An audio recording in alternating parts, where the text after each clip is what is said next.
Para ver. A avaliação, ela tem 3 tipos, como a gente acompanhou. Ela pode ser avaliação formativa, diagnóstica ou somativa e também classificatória, né? A avaliação somativa, ela é conhecida como uma avaliação classificatória. Esses são os 3 principais tipos de avaliação que a gente vai encontrar em provas de concurso. E aí eu pergunto para vocês aqui, para vocês analisarem 3 opções, 3 assertativas e me dizerem, né, quais são as assertativas corretas, né? Quais que são consideradas corretas? Pergunta ali, é um meio de evidenciar o que o aluno aprendeu ou não? A avaliação serve para isso? Sim. Sim, meninas? Sim. Sim? Então tá. O professor pode rever as estratégias que são para ser repensadas para que o conhecimento possa ser construído?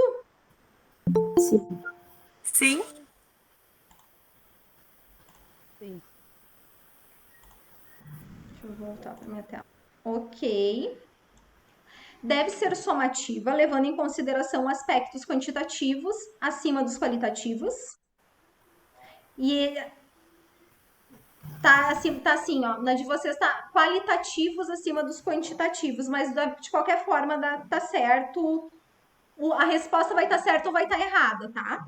De vocês deve ser somativa, levando em consideração aspectos qualitativos acima dos quantitativos. Deve ser ou não deve ser?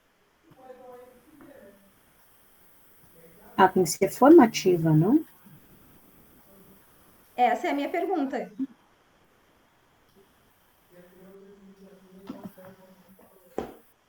Eu acho que tá errada, né? Tá errada. Sim, Tá? A somativa é aquela classificatória. A somativa é aquela que vai fazer a avaliação ao final de um período, né? Ao final do trimestre ou ao final de um bloco de conteúdos e faz aquela avaliação pontual e passa para o próximo conteúdo. Então, ela é chamada de classificatória por isso, porque ela não dá uma outra oportunidade para o aluno construir o conhecimento. E ainda que tivesse qualitativos ou quantitativos, a ordem não vai influenciar nisso, a somativa não leva em consideração uma parte qualitativa. Ela se preocupa com a quantitativa, ela vai somando notas, ou ela faz uma só lá no final do bimestre.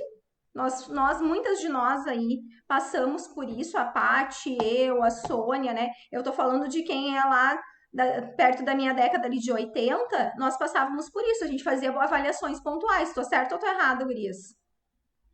Certíssima. Sim, está certa. Né? Nós éramos avaliadas assim. Então, era assim, não tinha uma oportunidade de a gente ver o que se fazia naquela época, recuperação terapêutica lá no final do ano, aquele aluno que não ia bem nas pontuais lá no final de cada bimestre, ele não tinha recuperação terapêutica, ele tinha uma recuperação, tinha recuperação terapêutica, mas lá no final do ano, o que acontecia? Quem estava aprovado saía da escola antes, né? Ali pelo início de dezembro já estava de férias e esses alunos que não estavam bem ficavam para um reforço para tentar recuperar e fazer uma nova avaliação somativa classificatória para ver se eles davam conta de todo o ano letivo naquela última avaliação. Então, não leva o qualitativo acima do quantitativo, né? O qualitativo não é uma preocupação, porque se fosse levar qualitativo, estava acompanhando ao longo do processo esse aluno. Qual é a nossa alternativa, então?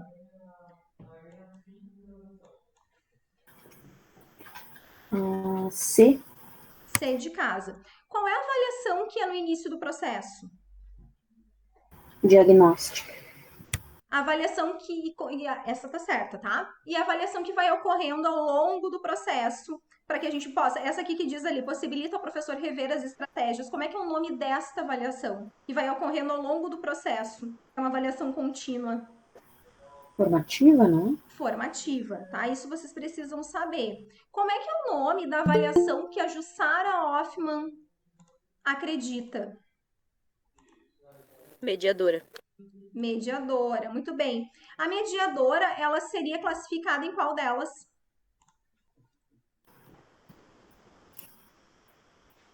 Formativa, não? Formativa, tá? Porque acompanha, ela é mediadora porque o professor faz mediação pedagógica. A Jussara Hoffmann, ela se baseia, né, no ensino construtivista, que o professor vai mediar os processos, acreditando no conhecimento prévio do aluno, mas se nós fôssemos comparar uma mediação, né, é mediadora por causa da mediação pedagógica do professor, mas se nós fôssemos comparar ali, né, a mediadora com o resto das avaliações, ela seria uma avaliação para formar, porque acompanha o aluno ao longo do processo. Certo? Alguma dúvida com relação à questão 1? Eu não vejo Não. vocês, tá? Se vocês não me disserem nada, eu vou passar para número 2. Eu quero que vocês não fiquem com dúvidas. Eu coloquei questões para a gente revisar o conteúdo. Procurei voltar lá e ver bastante coisas do conteúdo de vocês. Então, eu vou passar para número 2. Ô, Jéssica, Oi. tá, mas se ela fosse quantitativos e qualitativos, estaria certo, Não, não? não. Porque a Ah, tá. avaliação não deve ser somativa. Sim, o somativo que é o erro, Isso, mas o somativo que é o quantitativo erro, não. exatamente, tá. Se fosse formativa levando os qualitativos acima dos quantitativos, essa é a tua pergunta? Sim. Isso aí estaria certo, Ah, tá. tá? A Tá bom. segunda parte da questão de vocês está correta. Ah, tá. Muito O que está obrigada. errado é justamente a primeira parte aqui, o somativa. Sabe o que eu fiz, Elisandra? Eu peguei o arquivo de vocês para utilizar algumas questões e eu salvei em cima, e aí eu não consegui desfazer. Por isso que tem essa aqui tá diferente ali, eu inverti ela para não ficar exatamente igual ao material de vocês. Então eu inverti, Sim, tá? Mas o tá que tá bom. errado ali é o somativa. Nós não acreditamos, né, na educação brasileira, mas numa educação, uma avaliação formativa, somativa. Nós acreditamos Somativa. numa Sim. avaliação que é formativa, que ocorre ao longo do processo, que se acompanha esse aluno, que esse conhecimento vai se dar gradualmente. Então, essa somativa é algo que desde a LDB de 1996 é para ser desconsiderada, ainda que aconteça em algumas situações, Sim, entendi agora. Muito tá? obrigada. O qualitativo em cima do quantitativo sempre, prevalecendo os aspectos qualitativos sobre os quantitativos. Vamos para número 2, sobre a organização do currículo. A organização do currículo deve contar com uma base nacional comum de acordo com a Base Nacional Comum Curricular. Primeira parte. Certo ou errado? Certo? Certo. Certo, ok. E uma parte diversificada. Certo. Ok. A parte diversificada é construída a partir da realidade, da cultura local, dos interesses dos alunos e da comunidade escolar. Certo? Todos concordam? Sim. Sim. A parte diversificada é específica de cada localidade, né? E ainda de cada escola. Dentro de uma mesma cidade, a parte diversificada curricular pode ainda ter, né, as suas características quando se leva em consideração uma escola rural, uma escola urbana, as necessidades, uma escola de periferia. Cada escola tem a sua parte diversificada, vai ter a do município, mas vai ter ainda a escola ali com uma peculiaridade que precisa ser levada em consideração.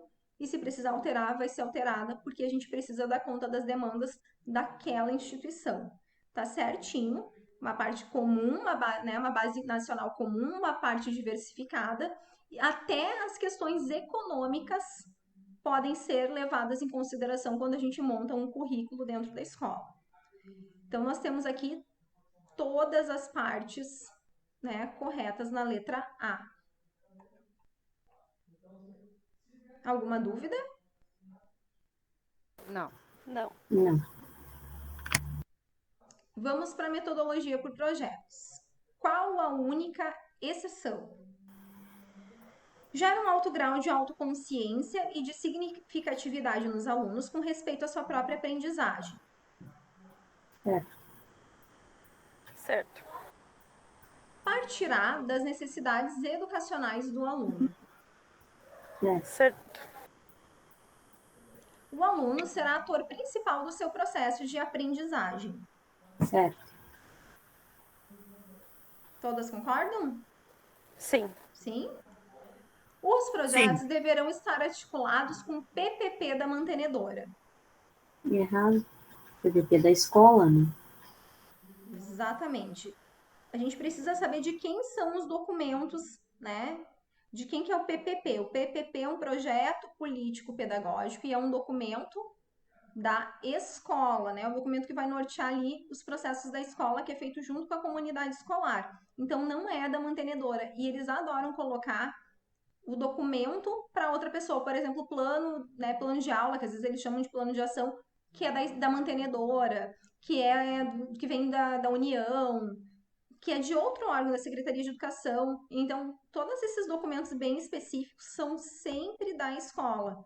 Pode vir outros documentos, né, as leis, as políticas públicas que vão organizar a nossa documentação pedagógica, mas a mantenedora nunca vai fazer o documento que é da escola. O que é da escola é próprio dela, ainda que a mantenedora possa olhar, possa dar sugestão, possa mandar alterar, não é ela que vai fazer o documento que é específico da instituição escolar.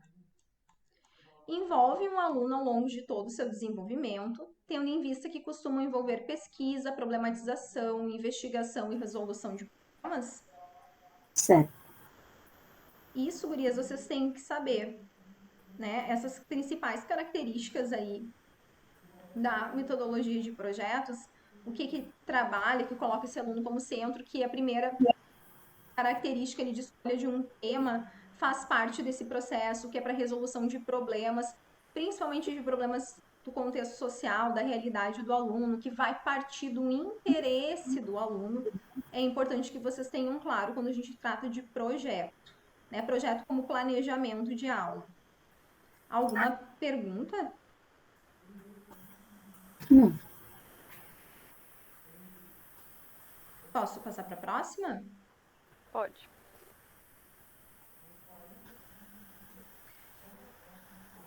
Os referenciais curriculares nacionais da educação infantil trazem a importância do brincar para a criança. Qual a única exceção? Ao brincar, as crianças também se apropriam do repertório da cultura corporal na qual estão inseridas. Certo. Certo. A brincadeira favorece a autoestima das crianças, auxiliando-as a superar progressivamente suas aquisições de forma criativa. Certo. Certo. É uma condição limitante para as crianças a desenvolverem uma motricidade harmoniosa. Errado. Por quê? Limitante ali, né?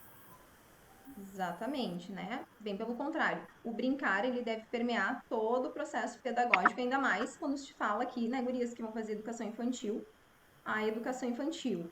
Os eixos curriculares da educação infantil são permeados por interações e brincadeira. Todo o currículo vai se organizar dentro das interações e da brincadeira.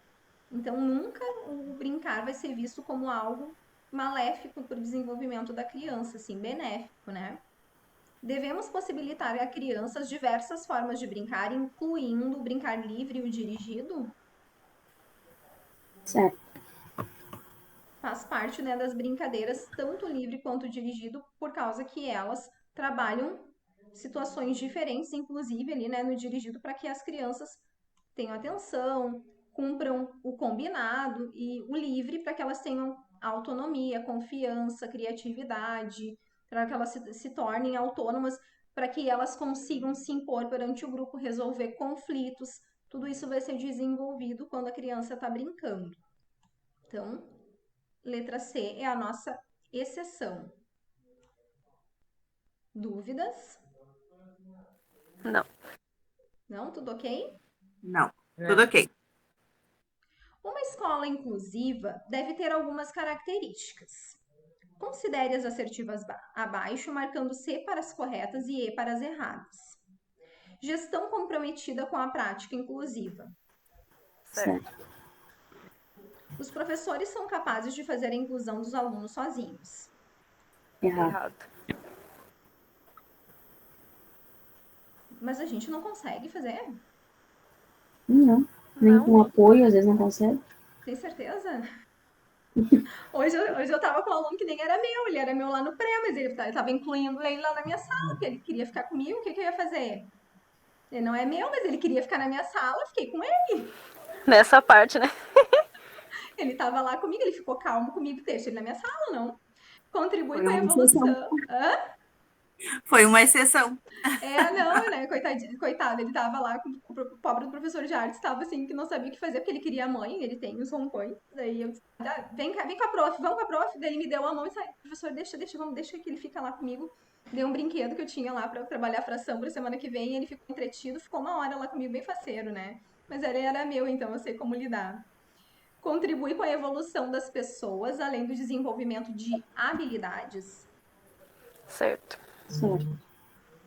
Antes, né, da gente ver a questão, a resposta que vocês até já sabem, gente, escola inclusiva tem a educação especial, que daí tá lá na perspectiva da política pública, tem aquele público-alvo, fala, né, que é preferencialmente na rede regular de ensino, mas quando a gente fala de educação inclusiva, de inclusão, a gente pensa sempre naquela palavra que é integração. Lembrem sempre disso, de integrar. E quando a gente pensa em integrar, a gente pensa em integrar a todos. Pensa na diversidade, pensa em que todos se sintam bem. Todos têm que ser bem-vindos nessa escola. E por isso que as pessoas, os alunos, todos precisam estar incluídos e incluir. Não adianta, né? Nem o professor vai ser capaz de fazer sozinho. E se o ambiente não for includente, o resto não vai incluir. Nem o professor, nem os alunos. A família tem que ser incluída. Então, pensem sempre em escola. Quando a gente fala de política pública, a gente fala de educação especial. Quando a gente está falando da parte pedagógica, a gente está falando de educação inclusiva, de integração, de todos estarem com os mesmos direitos, sendo pensados da mesma forma. Vai ter adaptação curricular? Vai ter adaptação curricular. Mas essa adaptação curricular é pensando num currículo com os mesmos objetos de conhecimento. A adaptação curricular não é o aluno, tá todo mundo na sala de aula do currículo, né, dos anos iniciais, fazendo uma atividade de matemática e esse aluno está pintando um desenho de educação artística. Isso não é inclusão. Inclusão é o aluno estar no nível, né, nas condições, nas potencialidades que ele tem também estar fazendo alguma coisa de matemática. Por quê? Porque aquele momento é o componente curricular matemática. Quando for arte, ele vai estar fazendo arte. Quando for educação física, ele vai estar fazendo educação física. Isso é adaptação curricular. Então, sempre pense em integração, em integrar a todos dentro das suas singularidades, das suas particularidades. A número 5, a gente vai encontrar na letra E de escola. Alguma dúvida? Não. Eu falo muito isso por causa do Mittler, né? E do Mosqueira, que são os dois autores da banca. Então, assim, a educação inclusiva é nessa perspectiva. Não pense em política pública aqui. Pense em inclusão como integração. Sempre integrar. Sempre em que todos estejam sendo vistos da mesma maneira, que eles possam ir para o mercado de trabalho, que eles são iguais a todo mundo na perspectiva do Estatuto da Pessoa com Deficiência. Como as outras pessoas. E é para todos. Ok? Certo. 6. Deixa eu ver se eu consigo reduzir pra gente ler ela aqui. Cadê? Consigo. As aprendizagens serão sempre que o sujeito conseguir relacionar o novo aprendizado a um já adquirido, estabelecendo as relações necessárias para do conhecimento. Complete a sentença na ordem correta. Qual a opção que vocês marcaram? Eu marquei a E, mas essa daí me embananou toda. Eu ia dizer a mesma coisa. Quando achava que era uma, a outra não batia. Foi. Essa foi pra pegar a gente. Um pouco por eliminação. Né? Tá, vamos lá. Deixa eu só entender. Quem marcou a letra A? Ninguém. Quem marcou a letra B? Eu achei que é a B. Quem é a Fran? Isso, a Fran. Tá. Eu vou Eu até marquei marcar. B também. No final da aula eu vou fazer um sorteio, tá? Então não saiam da aula, tá valendo Ai, meu sorteio Deus. hoje. Quem acertar vai ganhar o sorteio. Eu vou começar a brincar lá no CPC, porque tem um professor que oferece uma caixa de bis de limão, né? Branco de limão. Não vai ser o caso aqui. Mas eu vou começar a oferecer uma volta de carro pro professor de português, tá? Ou o professor mais bonito do curso, que ainda não conheci nenhum bonito, então não tem como oferecer uma Ai, volta daí de fica carro. difícil. Não tem, né? Lá no outro, no PGF, tem o dono do curso, mas daí não posso, porque a mulher dele trabalha lá, vai ficar chato e eu sou amiga dela, né? Então não dá pra oferecer a volta de carro com fregapane. Tem um sorteio, tá? Só que agora eu não tenho como marcar mais quem vai acertar todas daqui por diante. E aí eu nem sei mais quem tá na aula, então vai ser um outro tipo de sorteio, mas essa aqui eu quero saber. A Fran disse que é B. Quem botou C? Eu marquei B também, Jéssica. Ah, tu também, Elisandra, tá. Fran e Elisandra dizem que é B. Quem botou C? Eu, Camila. Camila botou C. Quem botou D? Eu, Patrícia. Paty. Quem botou E? Eu, Abigail. Eu, Luana. Abigail, Luana Letieri. e a Leti. Eu. Quem mais? Eu. Sônia? Sônia. Tá. Sônia. É que eu não consigo ver vocês na tela que eu tô, como eu gravo a tela, eu fico na tela e eu não vejo vocês. Eu só vejo depois que eu paro de gravar. Então, olha só. Vocês querem que eu explique, né? Yes. As aprendizagens, nesse caso aqui, estão falando de aprendizagem significativa. É o que o Piaget, que a Montessori, que os construtivistas acreditam que é capaz a gente fazer com o aluno. Uma aprendizagem, ela só vai ser significativa se a gente fizer uma relação com algo que o aluno já traga na sua bagagem, que tem a ver com aquilo que ele já consolidou, com que ele já aprendeu, com que ele já saiba, né? Com algo prévio. O conhecimento prévio. O novo conhecimento, ele tem que ser construído a partir de algo que já tem ali, digamos, né, de um jeito bem feio, na cabeça do aluno. A gente sempre tem que partir para os conhecimentos de algo já consolidado, porque senão não vai ser significativo. Eu pego algo prévio para trabalhar um novo aprendizado e aí eu consolido. Esse prévio, inclusive, né, essa consolidação sempre vai ser melhor se estiver de acordo, né, com as necessidades desse aluno, para que ele faça essas relações, para que ele atribua um significado para esse conhecimento. Por que eu sempre brinco que é importante que a gente diga por que está aprendendo aquele conteúdo? Às vezes a gente vai lá falar de matemática, mas para que serve aquele conteúdo de matemática? Que às vezes parece em pé na cabeça e só é difícil. Eu sempre procuro lembrar, procuro, né, levar assim, eu não sabia no início da carreira para que servia expressões numéricas, até que um dia o Rodrigo estava me olhando, eles já fazem isso, né? Meu marido trabalha com engenharia de dados, e aí eu disse, sim. Ele, nossa, isso é muito importante para programação. Desde que ele me falou isso e eu não sabia, toda vez que algum aluno me reclama de expressão numérica com chaves, parênteses e colchetes, eu pergunto, quem é que aqui quer trabalhar com programação? Quem aqui quer? Ah, eu quero. Então, eles já veem um significado, ainda que eles não tenham um conhecimento prévio, eles vão ver um significado, parte de um interesse do aluno. Então, é algo que a gente também precisa levar em consideração. Mas, para aprendizagem significativa, a gente precisa o que, então? Que o aluno leve o conhecimento prévio, né, que ele considere o conhecimento prévio para aprender o novo. O professor tem que descobrir o que o aluno sabe, por isso que a gente faz as avaliações diagnósticas lá no início do ano e vai descobrir as potencialidades, as dificuldades dos nossos alunos para partir para o novo conhecimento e para esse aprendizado significativo. É assim que vai ter construção de conhecimento. Quando a gente associa o conhecimento prévio para construir um novo conhecimento. Lembra daquele conhecimento cumulativo que precisa de um para aprender o outro? Que a gente começa lá a construção do número para depois trabalhar os conceitos matemáticos para depois trabalhar um número, que precisa seriar, que precisa classificar e depois trabalhar com um número, com quantificação, com a organização, precisa de outras habilidades, porque é cumulativo, é justamente isso.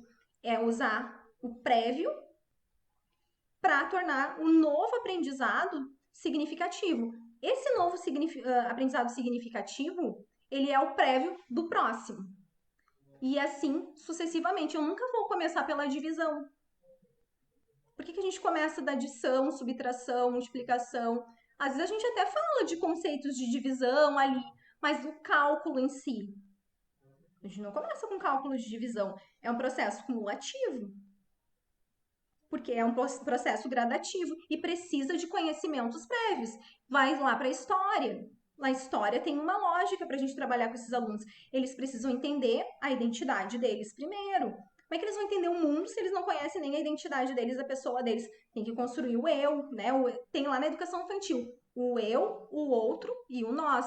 E não é por acaso, porque eu preciso compreender o eu, a minha identidade, que tem o outro também, e depois o nós para eu poder partir para o mundo, para a realidade, né? E aí a realidade não é assim a realidade. A gente trabalha o bairro, depois a gente trabalha a cidade, depois a gente trabalha o estado, depois a gente trabalha as regiões, depois o país.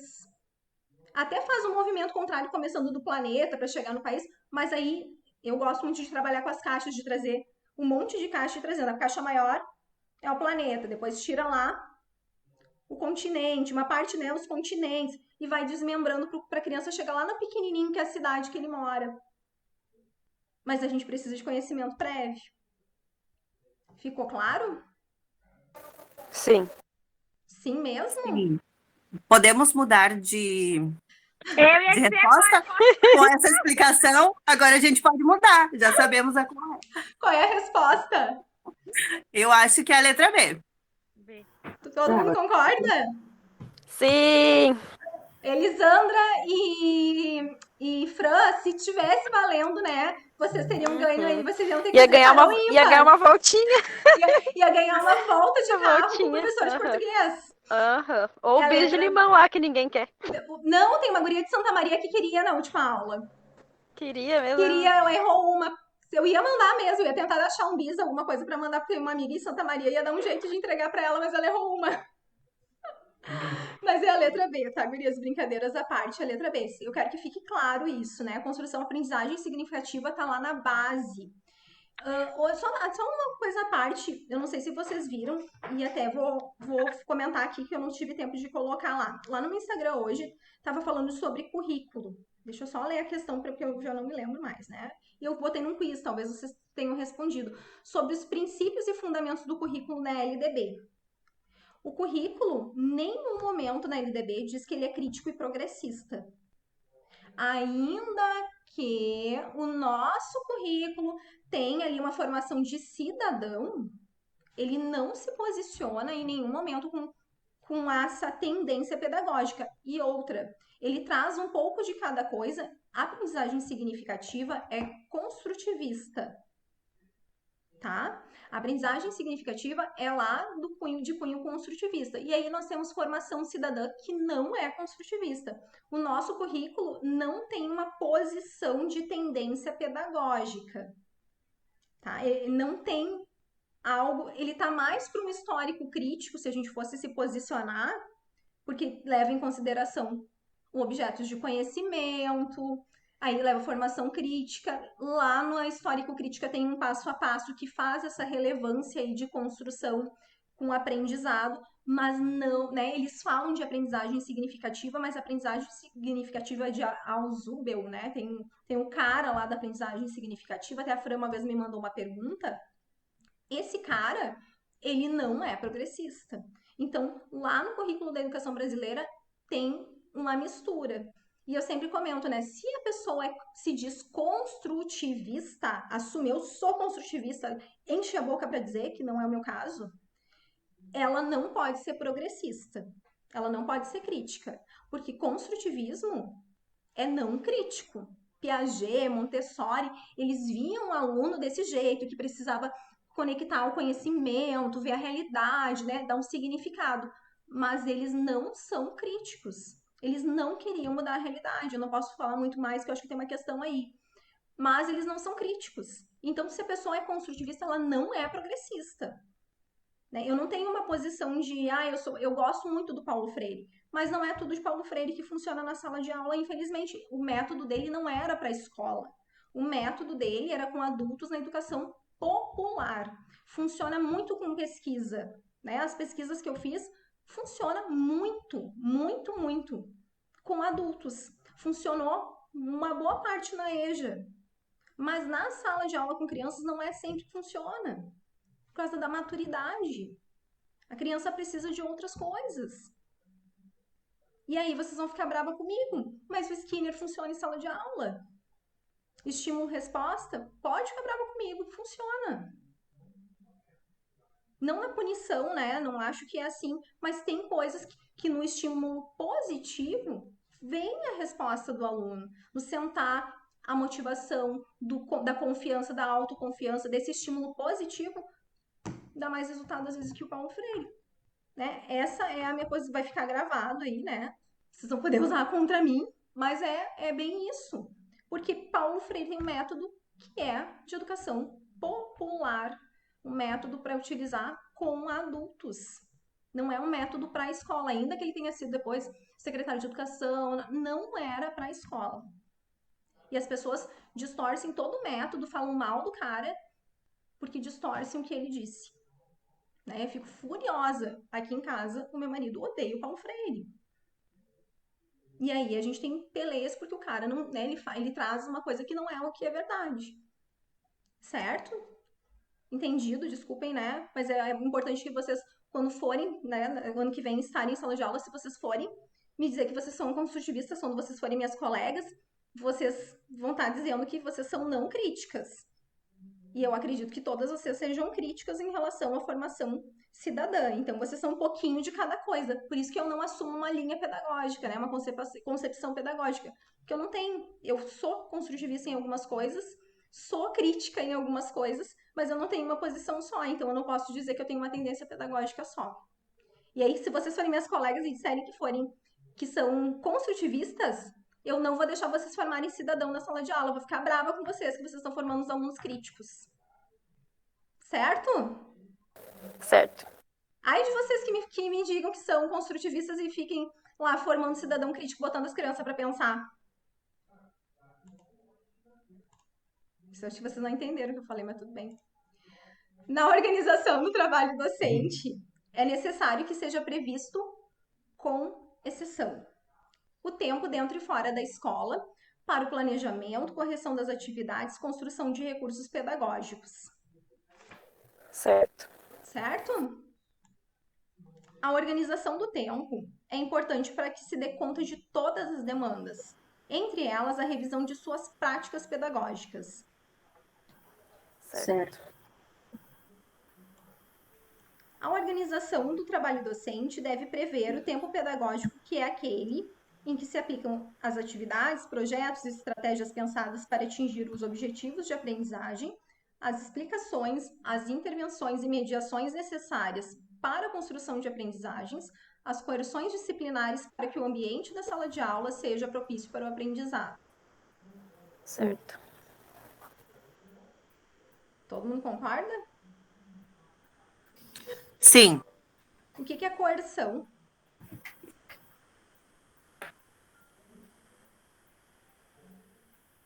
É questão disciplinar, não é?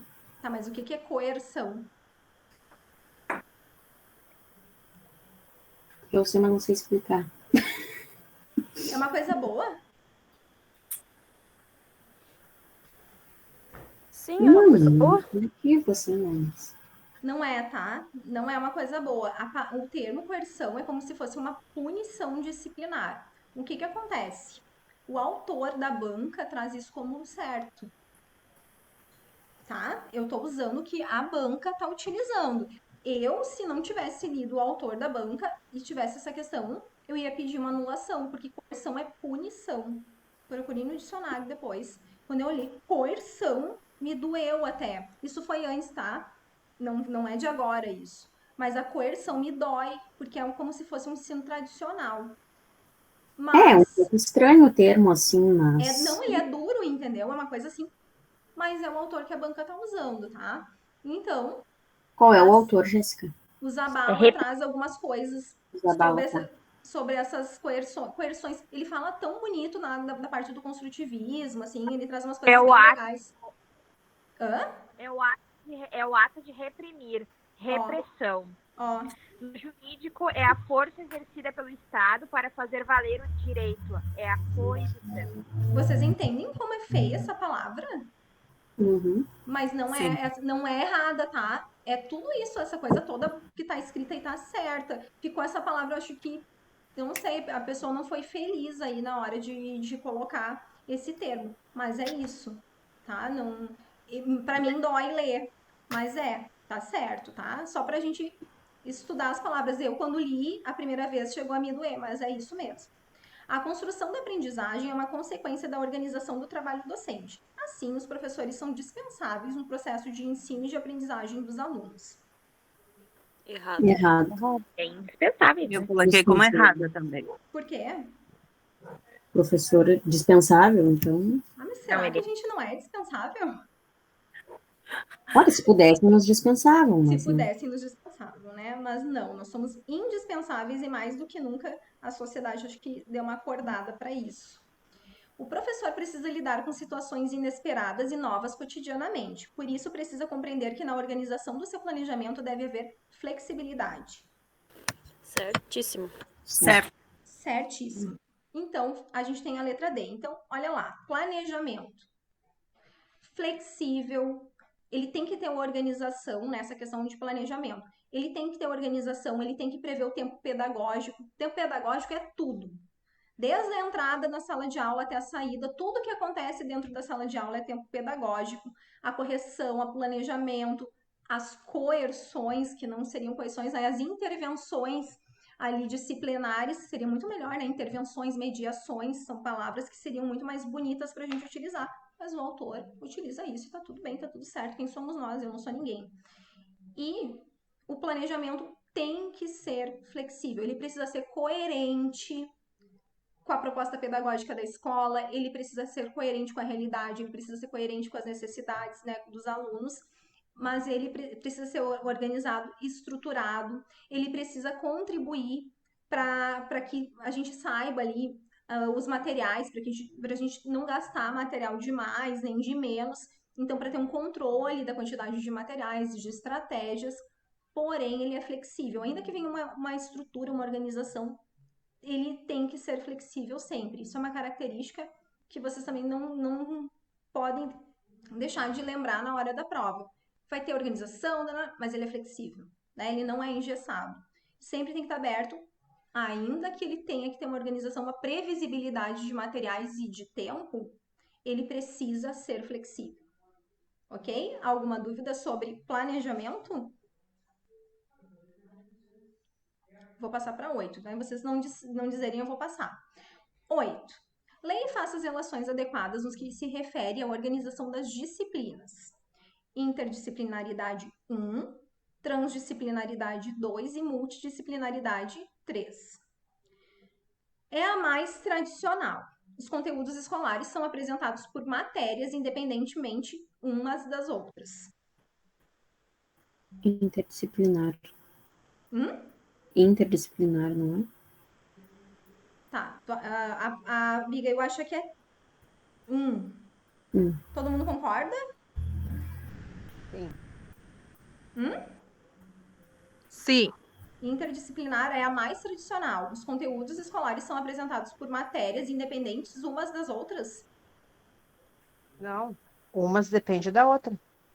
Ah, tá aqui, independentes. O interdisciplinar não é o mais tradicional. Mas já vamos ver, tá? Eu vou apagar. Gente. O Rodrigo me ensinou a apagar desse aqui, mas tudo bem. Eu vou dar um desfazer aqui. Deixa eu tirar esse um. Já volto ali. Abigail, acho que é um, mas a gente vai discutir, ó. É a interação entre duas ou mais disciplinas que pode ir desde a simples comunicação de ideias. Deixa eu diminuir aqui para nós. Não era tanto, né? Mas tudo bem.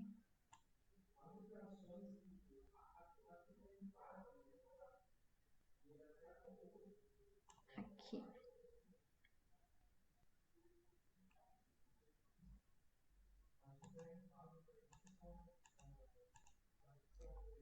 Jéssica Ferraz. Tá bem.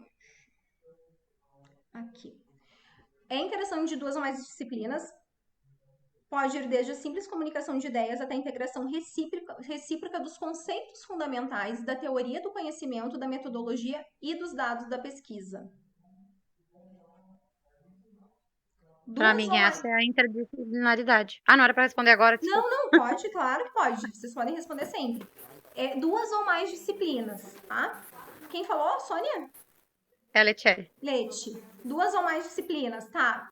Isso aí, tá? Eu já vou explicar. Supõe uma integração global dentro de um sistema totalizador. Este sistema favorece uma unidade interpretativa com o objetivo de construir uma ciência que explique a realidade sem parcelamento.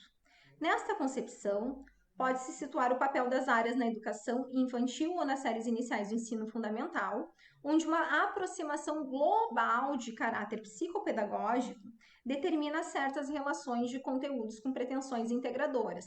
Qual que é esse aqui? Esse é multidisciplinar. Esse é o trans, né? Quando a gente fala lá de ultrapassar as barreiras, de globalização, de totalizador, um sistema totalizador, que a gente não vê fragmento fragmentação em disciplinas, não vê barreiras entre disciplinas, que aquilo acontece, né, de forma tão harmônica que tu não sabe onde começa uma termina a outra, a gente está falando de transdisciplinaridade. E onde que é mais comum acontecer isso? Na educação infantil nos anos iniciais. Por quê? Porque é um professor só, tem a questão da unidocência, então o planejamento é feito por uma pessoa só, é mais fácil do que quando começa as áreas de conhecimento e as pessoas dependem umas das outras para planejar. Se torna mais difícil fazer esse transdisciplinar, porque a gente não tem tempo para encontrar o colega. Então, o transdisciplinar é isso, é trabalhar tudo globalmente, englobar tudo, né? Que a gente falava do ensino globalizado, seria tentar trabalhar dessa forma transdisciplinar. E eu botei número 3 e não é número 2. Desculpem. Perdão. Aí, vamos lá. É a mais tradicional. Os conteúdos escolares são apresentados por matérias independentes umas das outras.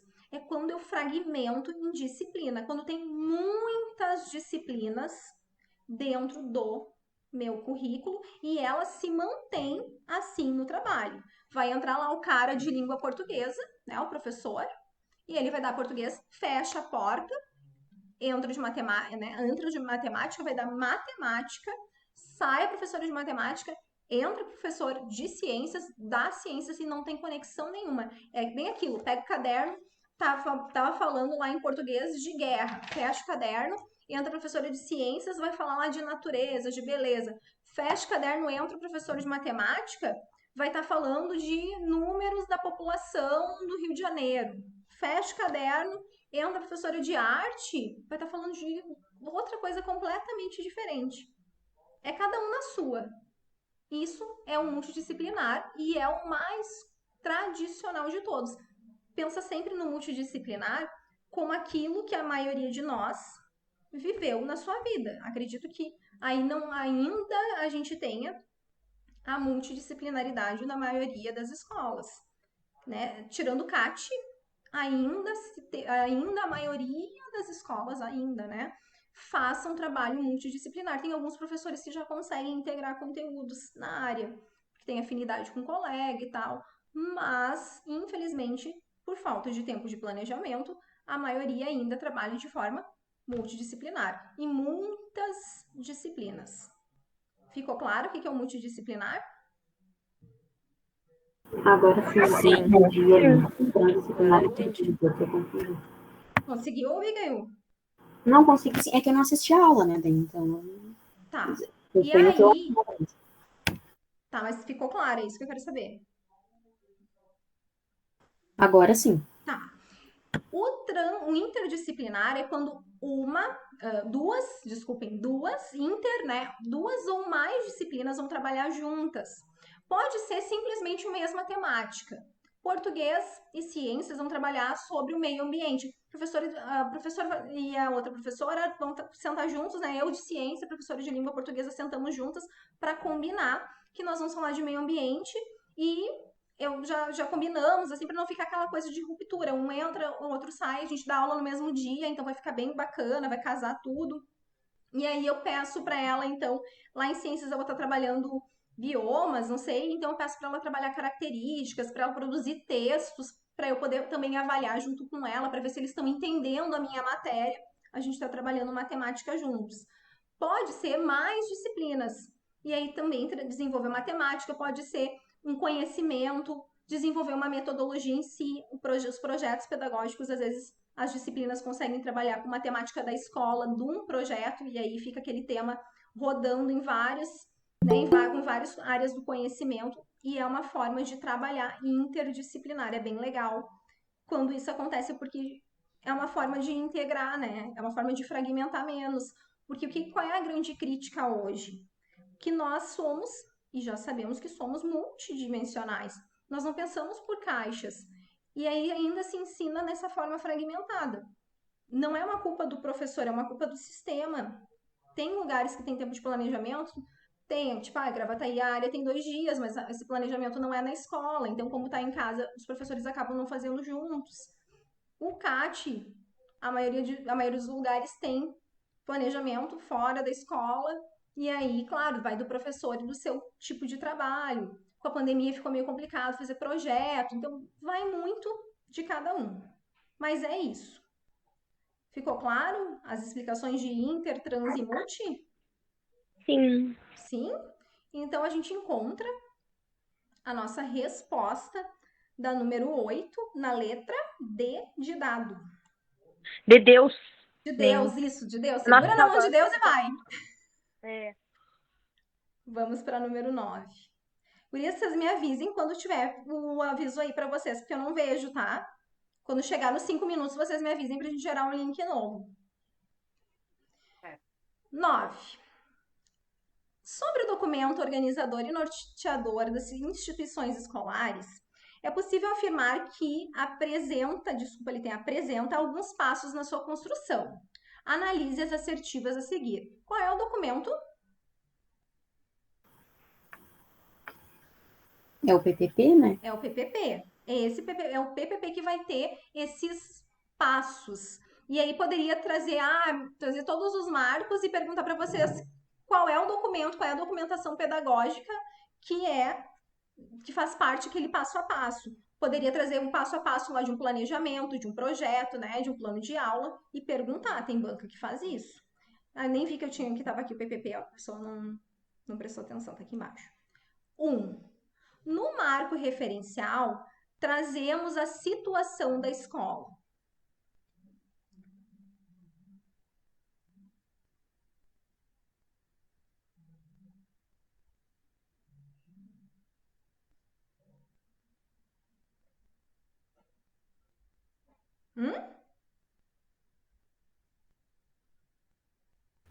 Aí está a minha dúvida. Eu também fiquei em dúvida. O marco referencial, ele tá dividido em várias partes, tá? Mas é o situacional que traz. Isso aí. Eu sabia que tinha alguma coisa que não estava certo. É isso aí mesmo que a Luana falou. Tá até aqui dito, ó, situação, né? Situacional. O que traz o marco referencial, Luana? Foi a Luana, né? O marco referencial traz as referências que a comunidade vai montar, né, com a escola. No caso, escola que a gente valores. Quer. Isso, no caso, isso aí, o que eu quero para a escola, né? Seria mais ou menos uma pergunta assim, aonde eles vão montar, baseando nisso. A referência de escola de qualidade que a gente quer. Qual é a referência que a gente tem de escola de qualidade? A gente coloca lá no marco referencial. O marco situacional é a situação daquela escola. Que escola que a gente tem? Que escola que a gente tem? Que escola que a gente quer? Então, o situacional é a situação. E o referencial é a referência de escola que se tem. Todo mundo tem uma referência, né, do que seria uma escola de qualidade. Então, a número 1, errada. No marco doutrinal, são estabelecidos os objetivos, missões, valores, visão que vislumbramos junto à comunidade escolar. Não existe. Existe. Existe? Nossa. Existe. Celso Vasconcelos. Ah, verdade. Existe. Eu botei que tava certo. Tá certo? É feio, né? Doutrina, mas é o que a escola tem como missão, como valor. Depois que ela vê lá a referência que ela quer, porque que escola de referência que a gente quer ter e como que a gente vai chegar nessa referência? Ah, então a gente vai escolher os valores para chegar nessa referência. Qual é a visão que a gente tem para chegar nessa referência? Olhando aquela referência que a gente tem, qual será a visão que ela nos passa? Então, nós vamos montar a nossa visão. Quais são os objetivos que nós temos para alcançar aquela escola de qualidade? Como que nós vamos alcançar? Quais são as metas? Qual é a nossa missão como uma escola de qualidade para a nossa comunidade, junto com a nossa comunidade e com os nossos alunos? O que a gente vislumbra junto com a comunidade escolar para os nossos alunos? Porque é um projeto político-pedagógico. Então, é político porque vai ter a participação e porque essa participação depois vai para a prática social, na formação de cidadão, e é pedagógico porque também vai influenciar na parte pedagógica da escola.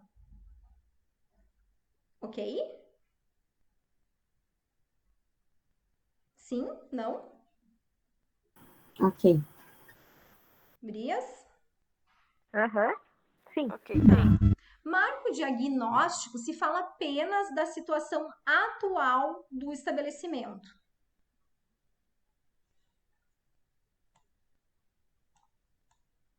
Deixa eu botar um certo forte aqui no número 2. No marco diagnóstico se fala apenas da situação atual do estabelecimento. Eu acho que sim. Não sei, também estou bastante dúvida nessa. Tem uma dica aí. Eu coloquei que sim, porque é um diagnóstico, né? Tipo, Tem uma dica aí. Eu vou matar Situação vocês. ali. Eu vou pegar vocês pelo computador. Qual é a dica que eu dou para vocês que tem nessa frase? eu Apenas. Vou matar vocês. Ah, é verdade. Eu vou esmelar vocês. Vocês tava na não viram dúvida. meu apenas ali. Depois eu Que vi não o tem apenas. vírgula, né? Quando a gente tem uma vírgula, a gente pausa. Não pausa. Ai, eu vou esmelar vocês. Ai, ai, ai. Olha o apenas, gente, não, tá? Também fala dos atores dessa escola. Quem são as pessoas dessa escola? Quem são os alunos? Que comunidade que é essa? Fala da escola, mas é uma coisa para todo mundo. Então, eu vou falar desses atores. Quem são esses professores? Quem é essa comunidade? Quem são esses alunos? Entende? Eu vou fazer um diagnóstico da comunidade que eu tenho. Eu tenho os atores sociais dessa comunidade. Lá na Costa do Ipiranga, eu vou usar um exemplo da... Não sei se a Cléo tá aí, eu acho que não, né? A Cléo não tá na aula, ela ainda não chegou em casa, mas deve estar chegando. 5 minutos, Jéssica. Tá. A Abigail e a Ana estão trabalhando na escola que eu era diretora. Os atores sociais da nossa escola lá, eu vou sempre falar que é nossa, porque vai ser sempre minha. Lá nós temos uma comunidade rural, porém tem características bem específicas. Nós temos uma parte da comunidade que é ao lado da escola que não vive da parte rural. Eles vivem lá do aterro sanitário, da coleta seletiva de lixo, né? Da reciclagem de lixo. Quando a gente fala no projeto político-pedagógico da escola, nós não vamos falar só de ruralidade. Nós precisamos levar em consideração lá na Costa do Ipiranga, na MF Costa do Ipiranga, que os nossos alunos, uma boa parte deles, vive, né? Os atores sociais trabalham com reciclagem de lixo. E aí, eles não vão, nós não podemos trabalhar só com a parte rural. Nós temos na Costa do Ipiranga agora invasões. Tem uma outra parte ali que chegou à cidade. Agora mudou mais ainda. A entrada da costa não é mais rural. A entrada da costa tem um baita do negócio ali, um centro de distribuição. Mudou a característica da entrada da Costa do Ipiranga. Então, isso vai interferir no próximo projeto político-pedagógico, já é uma outra realidade. E aí a gente tem que falar desses atores. Quem são esses atores? Qual é a necessidade desses atores? Certo? O diagnóstico é diagnosticar que estabelecimento se tem naquele momento, mas também quem são essas pessoas que fazem parte desse estabelecimento de ensino que compõe essa comunidade escolar. Então, olha o apenas. Gente, pelo amor de Deus, lê rápido tudo lá e acha o apenas somente, exclusivamente, preferencialmente, e depois lê com atenção para ver o que está dizendo. Certo? Não esquece de mim na hora da prova. Certo. Erradíssimo essa aqui. Hã? Eu tinha esquecido do apenas. Ai, mas eu vou Aí vou fazer igual eu faço com as crianças de manhã, eu vou pegar o chinelo. Olha pegar o só, chinelo. já Eu tá falo acabando. pra eles quando eles fazem alguma coisa errada, tipo, hoje não levaram o livro de ciências, mas eu vou pegar o chinelo pra consertar essas coisas aí que estão esquecendo das minhas dicas. Na programação, se traça um plano de ação e as estratégias para que o PPP seja colocado em prática por 3 todos os minutos, atores. tá, Jéssica? Quanto? 3 minutos. Quanto? 3. Tá, vamos ver 3. só responder isso aqui. Na programação, se traça um plano de ação e as estratégias para que o PPP seja colocado em prática por todos os atores. Eu coloquei que estava certo. A programação é a organização mesmo. O que a gente vai fazer? Quais são as nossas estratégias para alcançar aqueles objetivos, aquelas missões, né? O que a comunidade como um todo, cada um desses atores tem aí de participação e precisa aplicar. Então, a programação tá certa. Se vocês ficarem com dúvida, eu volto depois nessa questão com um novo link, tá? Quais estão corretas? E aí pergunta em itens, igual a Legali está fazendo para vocês. Nós tínhamos 4 itens e nós temos apenas 2 corretos.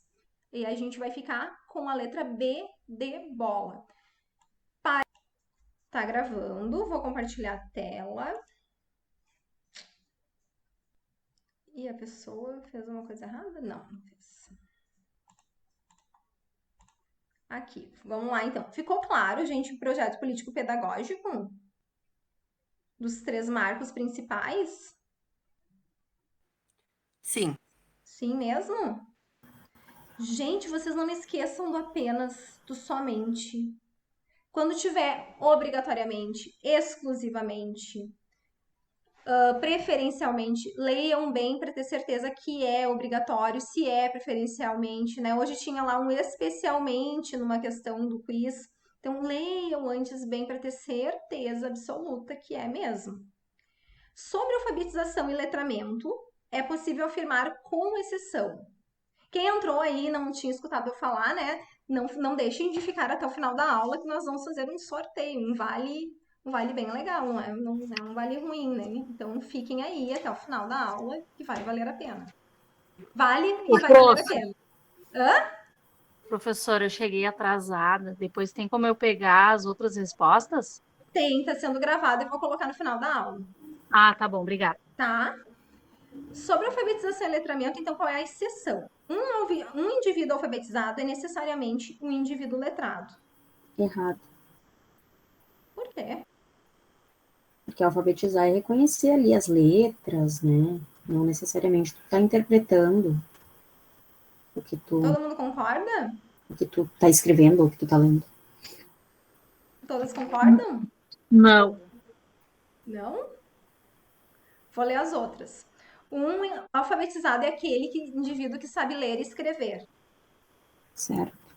Certo? Todas concordam? Eu vou colocando. A Miguel tá dizendo que tá errado. Eu botei errado aqui. Todo mundo concorda da letra B? Sim. Tá. Sim. O indivíduo letrado, em estado de letramento, é não só aquele que sabe ler e escrever, mas aquele que usa socialmente a leitura e a escrita, pratica a leitura e a escrita, responde adequadamente às demandas sociais de leitura e de escrita. Certo. Eu também coloquei certo. Ok. Letramento é usar a escrita para se orientar no mundo. Por exemplo, no mapa, né, no atlas. Nas ruas, por exemplo, sinais de trânsito. Para receber instruções. Aí faltou um parênteses, mas para encontrar um tesouro seria um outro exemplo. Certo ou errado? Certo. Sim?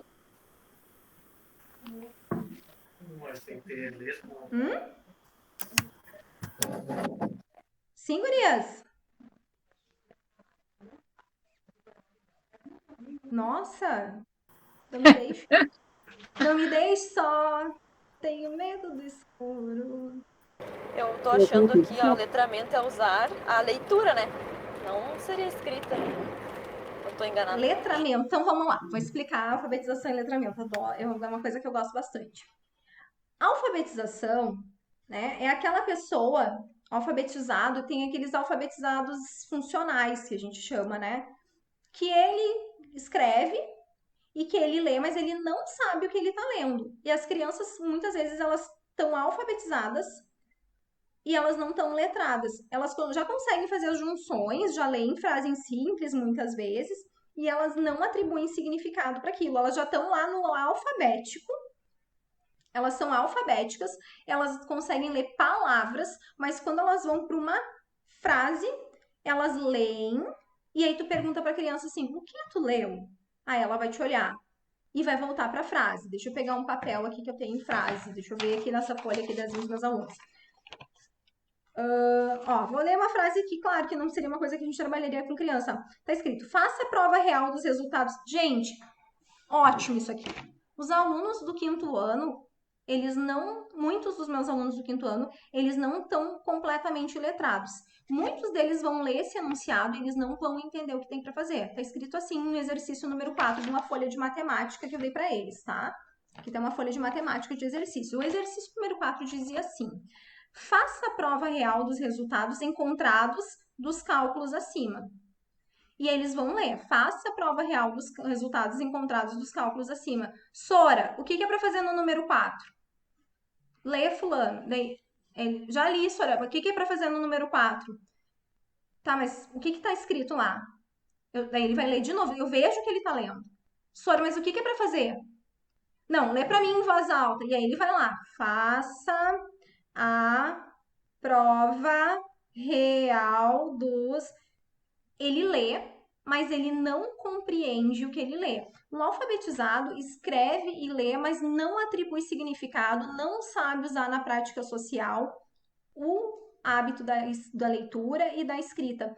Vê uma entrevista na televisão, pega uma notícia na internet, ele não compreende aquela mensagem, tanto oral quanto escrita. E ele é só alfabetizado. Ainda que ele saiba escrever e ler, ele não atribui significado, ele é só alfabetizado. Por isso que realmente o indivíduo que é alfabetizado, ele realmente não é necessariamente letrado. Tem muita gente que lê, muita gente que sabe escrever, mas que não é letrado, porque não atribui significado, não aplica na prática social. Letrado é aquele que sabe que quando ele aprende a ler, ele pode deixar um bilhete na geladeira para informar alguém. Letrado é aquele que antigamente, né, na minha época lá do século passado, sabia que depois que ele aprendia a ler e escrever, ele conseguia utilizar a prática da escrita para informar um parente que morava lá no outro estado o que estava acontecendo na casa dele por uma carta. E escrever de uma forma que ele conseguisse expressar exatamente aquilo, porque ele tinha compreensão e ele praticava o hábito social, a prática social da escrita e da leitura. Letrado é aquele que sabe usar uma receita e, né, não que a receita vai ficar maravilhosa, não é isso, mas ele pega a receita e ele sabe o que é 3/4, o que tem que misturar, como que tem que estar o fogo, se tem que interpretar uma receita e aplicar na prática social. É pegar uma instrução para montar alguma coisa simples, eu não estou nem dizendo para montar um móvel, uma coisa mais complexa, e saber uma instrução de celular que vinha antigamente, o básico, como ligava, como desligava. Isso é ser letrado. Alfabetizado é só ler e escrever, ou só, né, e não atribuir significado. E vai desde uma coisa na televisão, de uma mensagem oral, quando a gente manda uma criança, e tem muito, vai lá na secretaria, vocês vão passar por isso agora na prática docente, vai lá na direção, pede para a diretora me mandar um grampo para o meu grampeador porque acabou. A criança chega lá na direção e ela olha para a diretora, a minha professora mandou vir aqui. Tá, o que a tua professora quer? Eu não lembro. Gente, eu era aquela diretora. Coisa. É bem assim mesmo. Ô, Sônia, eu tô mentindo, Sônia. Não, é verdade. É aquela coisa que tem assim, ó, uma coisa para a professora pegar na folha lá e botar uma coisa assim. A professora quer uma coisa. Sônia, mas obrigada, que coisa? Sônia. Ah, sei lá, é uma coisa. Uma coisa. Gente, é isso. É a criança não entender, não conseguir reproduzir a mensagem que tu disse com as palavras dela.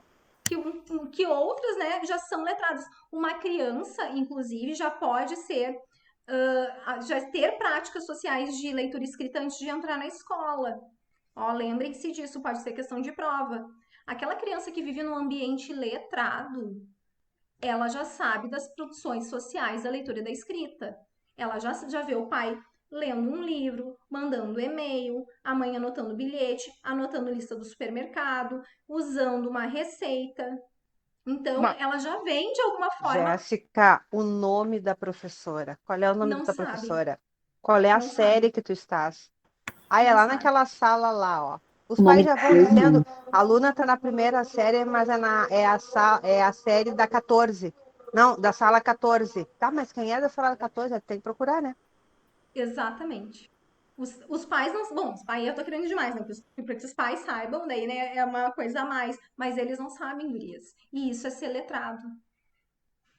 Se localizar no mundo, basicamente, é ser letrado, né? É conseguir utilizar aquele conhecimento. Eles não sabem. Eles não sabem. E aí, claro, eu nem vou falar pra vocês que eles não sabem dizer o dia do aniversário, o ano que eles nasceram, o nome da rua que eles nasceram, que eles moram. Não sabem. Se perguntar o número da casa, nossa, aí acabou. Não dá pra fazer um negócio, um cartaz de aniversário sem ir lá na direção e pedir pra imprimir. Porque eles não sabem dizer o dia que eles fazem aniversário. Agora tem o EducarWeb, graças a Deus, tu olha lá no EducarWeb. Senão tinha que imprimir a lista de aniversários. Eles não sabem dizer que dia que eles nasceram. Não estão pedindo nem o ano, é o dia e mês. Eles não sabem. Quando eu entrei na Costa, em 2016, tinha um aluno que ele não sabia dizer quantos anos ele tinha no terceiro ano. Então, é muito grave. A gente estava conversando, mas é isso. Letrado é aquele que compreende, que sabe pegar, que sabe ir lá para o centro de Porto Alegre, ler o nome do ônibus e saber que é aquele ônibus que ele tem que pegar. Porque tem gente que lê o nome do ônibus e ainda não sabe que é aquele ônibus que tem que pegar. Certo? Tá claro o que é alfabetizado e o que é letrado? Está. Sim. Ok, então 10 letra A. Emília Ferreira e os níveis de escrita. Quando a criança tem 4 níveis, né? Pré-silábico, silábico, silábico alfabético e alfabético. E aí, eles colocam lá não os nomes, eles colocam nível 1, nível 2, nível 3 e nível 4. O 1 é o pré-silábico, o 2 é o silábico, o 3 é o silábico alfabético e o 4 é o alfabético, que seria o mais, né, correto. Quando a criança atinge essa fase, ela escreve as palavras utilizando uma letra, né, o grafema para cada som, fonema, mas ainda apresenta muitos erros ortográficos.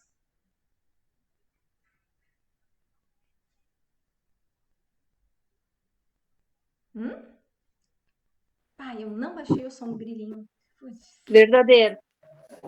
Não, mas não é verdadeiro ou falso, eu quero saber o nível. Eu coloquei no nível 4. Nível Também 4. acho que é o nível 4. Seria o alfabético, né? Muitos erros ortográficos. É que ele já apresenta um fonema, uma letra para cada fonema, né? Exatamente. Uma criança alfabética não necessariamente ela é ortográfica.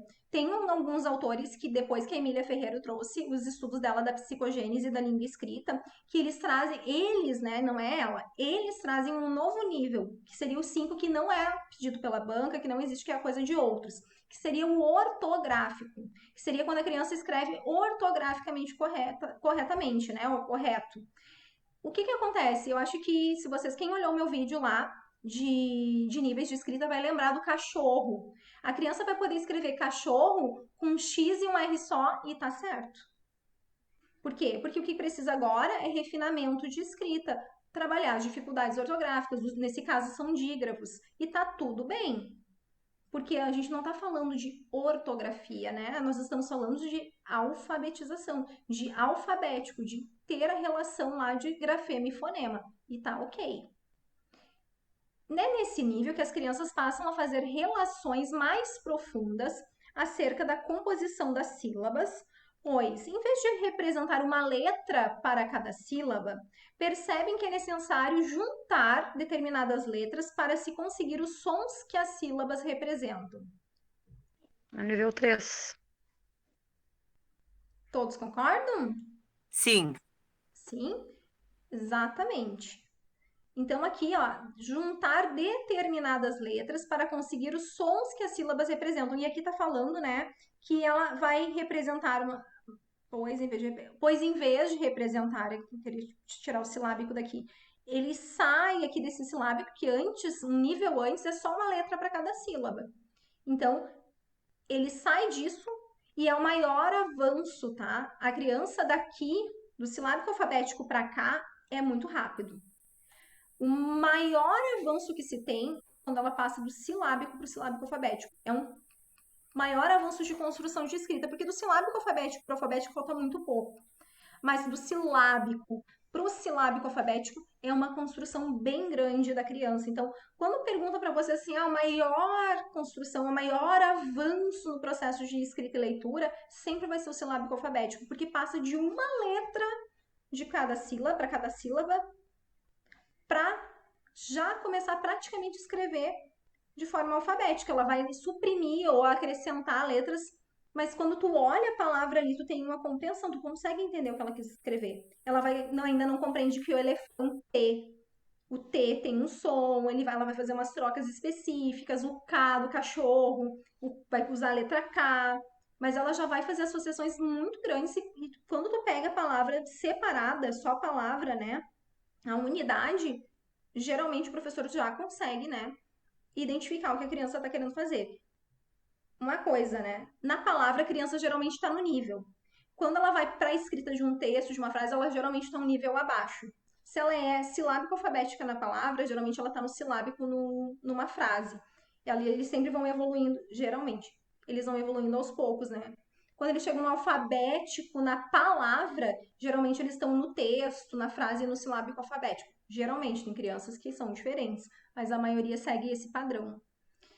As crianças não diferenciam desenhos, símbolos ou letras, e é bastante comum que nessa fase encontrarmos registros de tracinhos, bolinhas, ondinhas, enquanto as crianças brincam de escrever. Nível 1. Nível 1. Nível 1, né? O pré-silábico, aquele que está começando lá a fazer as suas primeiras tentativas.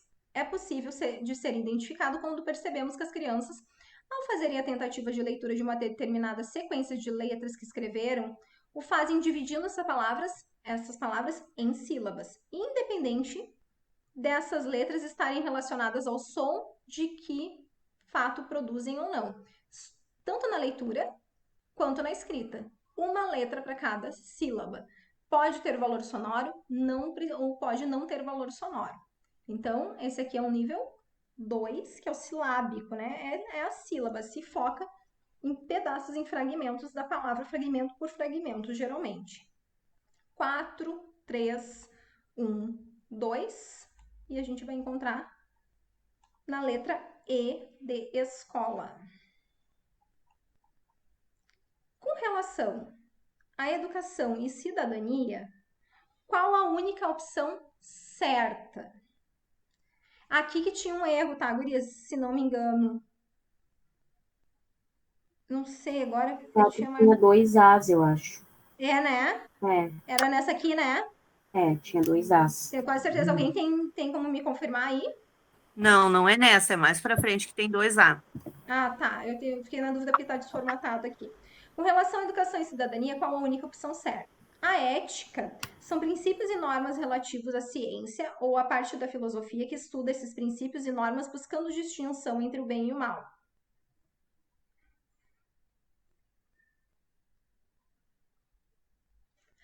Ética é a retidão dos costumes que conduzem às ações consideradas corretas e meritórias no seio de uma determinada comunidade que compartilha de um mesmo sistema de valores. Certo. Ética e moral são importantes para a formação cidadã. Porém, na contemporaneidade, a tecnologia é o tema mais relevante a ser trabalhado na escola. Errado. A gente quer a única certa, então tá errado, tá? Ok. A moral é uma ciência... A Abigail disse que essa aqui tá certa. Eu escutei a voz dela. Ela falou bem baixinho, mas eu escutei. Tenho o ouvido de tuberculoso, como dizem, né? A moral é uma ciência que estuda o consumismo, o capitalismo, a influência midiática que seduzem nossa vivência social. Errado também, eu acho. Tá, então agora a gente precisa saber o que que é ética e o que que é moral. Porque daí nós ficamos entre elas aqui. A moral não é uma ciência que estuda consumismo, não tem nada a ver com isso. Né? Não é uma... Primeiro que moral não é ciência. Tá? Não é. Então, tá errado. Nós ficamos entre A e B. Nós estamos falando de cidadania, e quando a gente fala de cidadania, a gente forma cidadão, e forma cidadão trabalhando valores, entre eles a ética, né? Valores éticos e morais. E a gente precisa saber o que é ética e o que é moral. A Abigail acha que a ética é a retidão dos costumes que conduzem às ações consideradas corretas e meritórias no seio de uma determinada comunidade que compartilha o mesmo sistema de valores. E aí a letra A está falando que a ética são princípios e normas relativos à ciência ou à parte da filosofia que estuda esses princípios e normas buscando distinção entre o bem e o mal. Temos uma filósofa entre nós. Varia muito, né, da onde a gente da fonte e tal, mas temos uma filósofa entre nós. Eu não sou filósofa, né? Nunca fui muito bom, nunca fui minha área do conhecimento, assim, ó, muito bom. Gurias, que silêncio! Eu também não sou filósofa, eu fui naquela ali que eu achei que era. Ah, tu é historiadora, né, minha filha? Já é mais humana assim do que daí eu. filosofia foge muito da... Não é. Pra quem faz filosofia, ó, eu tiro o chapéu, porque não... É que, na verdade, eu me envolvendo aqui, a ética, né, ela tem o significado, né, bem com aquele significado, assim, bem breve, assim, de se resolver como um modo de ser, né? Também.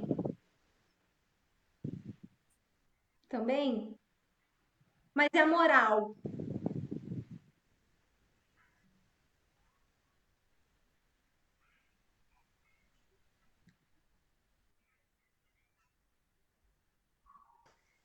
Gente, moral... São os costumes, não são? Hã? A moral são os costumes e São a os ética costumes... seria a ação da pessoa, no caso, se tu segue ou não aqueles costumes. Não sei, já é 8 horas da noite, eu já não sei mais o que eu tô falando. Assim, a moral, né? A gente fala a moral e os bons costumes da sociedade, né? A moral, ela é bem aquilo que a sociedade tá achando que tá correto. As lições de moral, vamos pensar em lições de moral. O que é uma lição de moral? É quando a pessoa vai lá, né, e dá toda uma história para dizer que aquilo se É que segue é como um conjunto de costume. valores e regras, né? Isso. Que a sociedade, no caso, impõe. Ó, costumes, ó, que conduzem ações consideradas corretas e meritórias ali daquela sociedade.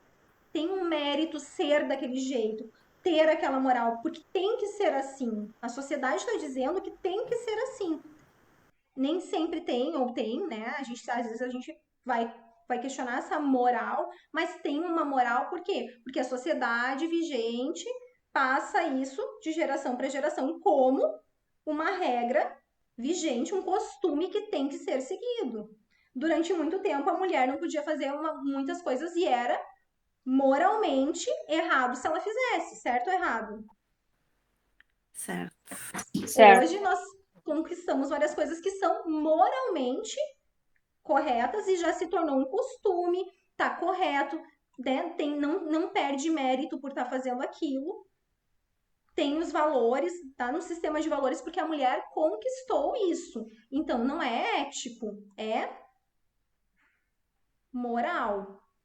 A ética, elas são princípios e normas que são relativos. Alguns autores trazem assim como ciência ou parte da filosofia. Eu ficaria mais como parte da filosofia. Mas se vocês voltarem lá na nossa parte, na nossa aula de cidadania, vocês vão olhar lá o autor. Eu não me perguntem o nome do autor. A parte da filosofia e da ciência. Pode olhar no material lá. O cara lá que eles querem, da Legal, ele tá falando sobre isso. Sobre relativos à ciência e a parte da filosofia. E eles trazem esses princípios e normas entre o bem e o mal. Tanto que eu sempre vou dizer para vocês um exemplo, né? É ético, se coloca no lugar do outro. Tá fazendo bem Ou o mal se fosse pra ti. Ah, tá fazendo... se eu fosse pra mim essa atitude, era boa, tá? O correto. Pra maioria, vai ser bom, porque também às vezes pra mim é bom, mas pro outro vou ferrar o outro. Pra sociedade, essa ação, isso que eu vou fazer, vai ser bom?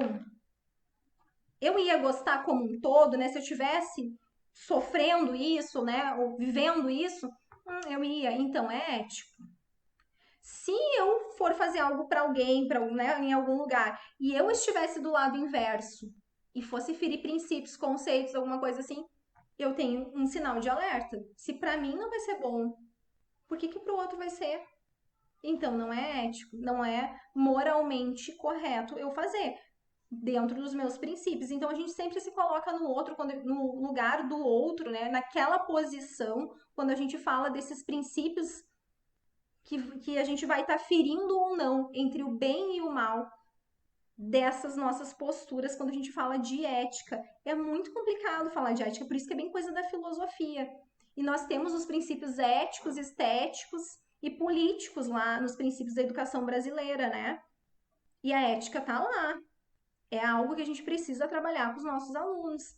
Os estéticos, os políticos fazem parte, mas lá na ética a gente tem a responsabilidade pelos nossos atos de se colocar entre esse bem e esse mal aqui. Eu sou responsável pelos meus atos. Ficou claro?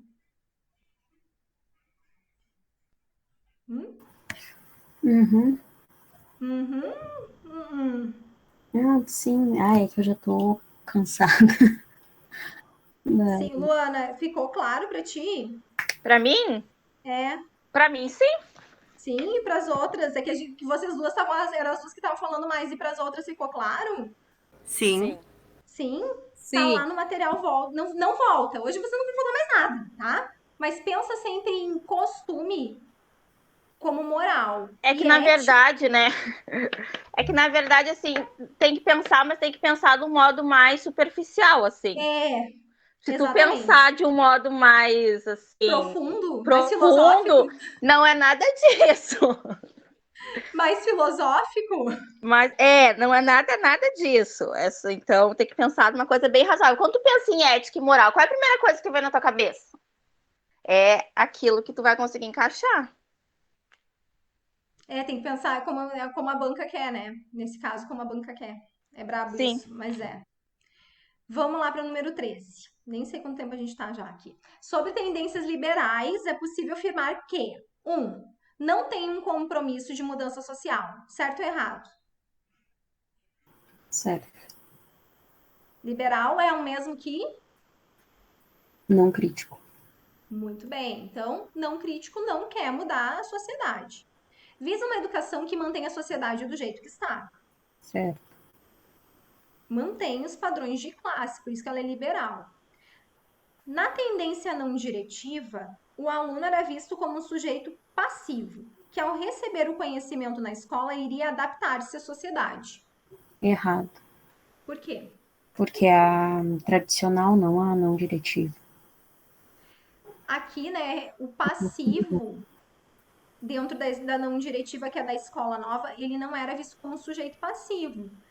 O conhecimento era para se adaptar, sim, à sociedade vigente, porque todas as não críticas são para adaptação da escola, não, do aluno à sociedade. O que está errado aqui é que não tem passividade mais nesse aluno. A não diretiva é do Carl Rogers, é uma teoria, né, de educação e uma concepção de educação, que depois forma a teoria humanista, que pensa no sujeito como formação pessoal, como, né, autoformação, como estar bem. Ele faz a comparação de uma boa sessão de terapia como uma boa aula. O professor vai estar ali para facilitar, para estar mediando as relações, para ver o que o aluno está precisando para que ele saia dessa escola, né, bem consigo mesmo, formado, desenvolvido. Tem conteúdo? Tem, mas é superficial. Se precisar, se o aluno quiser. Então, ele não é passivo. É isso que tem errado aqui. São exemplos o tecnicismo, o ensino tradicional e a escola nova.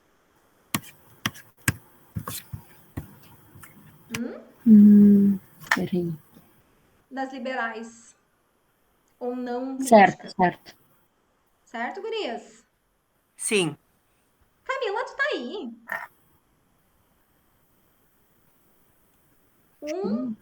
Não, né? Você não tá tão quieta, não deve estar. A 1, a 3 e a 4 são... Não. A 1, a 2 e a 4 são as nossas corretas e pergunta em itens, como a banca tem perguntado aí nas últimas provas. Temos 3 itens corretos e a gente fica com a letra C de Cristo. Dúvidas? Não.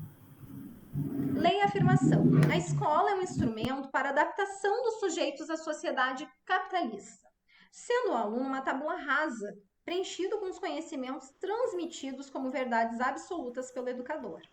O objetivo principal desse modelo de escola era preparar intelectual e moralmente, de maneira rígida, os alunos. Essa tendência é liberal, liberal tradicional, libertadora, libertária, histórico-crítica. Liberal tradicional. Tem ali duas que a gente poderia ficar ali, mas ele tem liberal e é liberal. Tem, mas sempre vocês vão procurar, se tiver assim, a mais específica.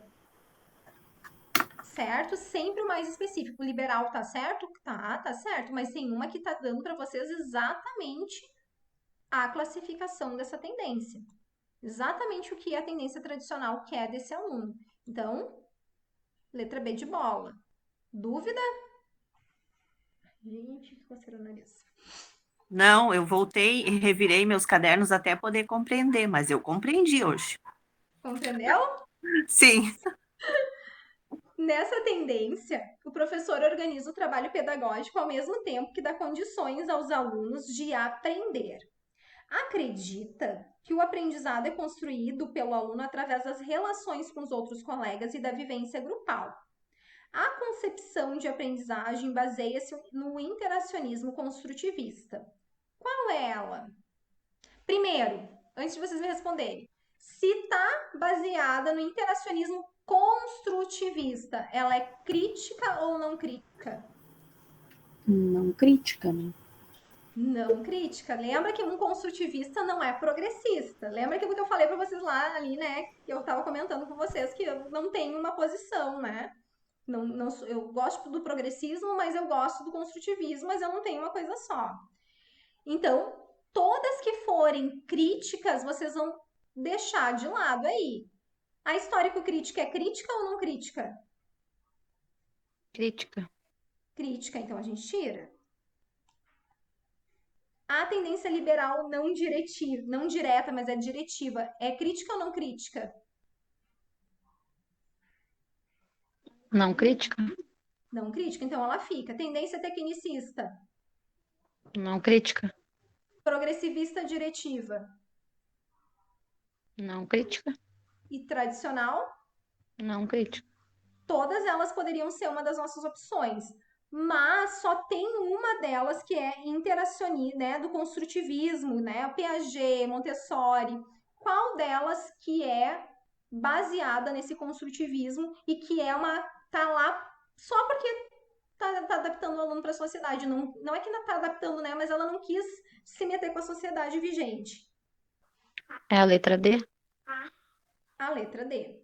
Tem uma intencionalidade nesse processo de construção do conhecimento. Vê esse aluno, vê a realidade do aluno e vai pensar nisso para fazer a mediação ali para que aquele aluno aprenda, né? A prática pedagógica é direcionada para aqueles alunos aprenderem, por isso que é diretivo. O professor tem intenção na prática pedagógica. 15, tudo ok? Representante da tendência histórico-crítica. A. Paulo Freire. B. Demerval Saviani. C. Piaget. D. Skinner. E E. José Carlos Libani. Libani. Não é o Libani. Então, eu só vi, errei, ponto. Elias, me deu um branco nos dois caras. Eu brinco sempre, os caras da educação, blá, blá, blá. Gente, histórico-crítica e crítico social dos conteúdos é a mesma coisa. O que muda? Os autores, e eu acho que eles eram só de birra, porque a histórico-crítica tem aquele passo a passo, que vai ter lá a catarse, que tem aquele passo a passo para seguir na prática pedagógica. O resto é tudo igual, o que muda são os caras. Na histórico-crítica, o cara é o Demerval Saviani. E aí, quando ele fez a histórico-crítica, ele botou todos aqueles passos, a problematização, tem que seguir aqueles passos para ser histórico-crítico. O conteúdo tem que estar seguindo aquilo ali. O aluno tem que se dar conta de que ele não sabe, que ele vai precisar do conteúdo, ele vai aprender o conteúdo, depois ele vai levar esse conteúdo para a vida dele. Isso é histórico-crítica. Só que tem um passo a passo. A crítico social dos conteúdos que é a mesma coisa, só que não bota aquele passo a passo descrito com nomes, catarse, problematização. Não bota assim estruturado quais são os passos a seguir, né? E é isso que diferencia a histórico-crítica da crítico social dos conteúdos. Os caras e esse passo a passo. Então, a histórico-crítica, o cara da histórico-crítica é o Demerval Saviani. E da crítico social dos conteúdos é o Libani. Certo? Mas os dois têm... não, e eu tive um branco numa aula ao vivo no CPC. Você não tem noção, não conseguia dizer o nome dos dois caras e pra dizer quem era o cara de cada uma. Eu disse, meu Deus, agora, quem é o cara de cada uma, né? Que é a mesma coisa. É a mesma coisa. O Paulo Freire, libertadora. O Piaget, da progressivista diretiva, ou só diretiva, na escola nova diretiva. O Skinner é da tecnicista. Esses caras aí, né, são importantes a gente saber, assim, um pouco deles, dessas tendências, mas histórico, crítico e crítico social dos conteúdos, num contexto geral, é usar o conteúdo a serviço dessa transformação social. Acredita que tem que trabalhar conteúdo sim, que o conteúdo está a serviço da transformação da sociedade, tá? 17. Qual a única alternativa correta de acordo com as diretrizes curriculares nacionais da educação básica? E aqui eu vou fazer um adendo. Gente, as diretrizes curriculares nacionais da educação básica não foram atualizadas.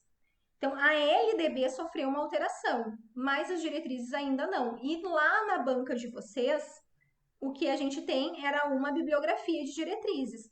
Então, se cair alguma coisa diferente, até porque não teve alteração, sempre digo, os parâmetros, qualquer coisa diferente que venha a cair, ou conteúdo que não tivesse na bibliografia, a gente entra com recurso. Se cair crase, tem recurso. Então, se baseiem nessa questão pelas diretrizes e não pela LDB. Qual é a única alternativa certa? A. São etapas de educação básica, educação infantil, ensino fundamental, ensino médio e educação de jovens e adultos. Errado. Por quê? Que o EJA não é etapa, é modalidade. Perfeito.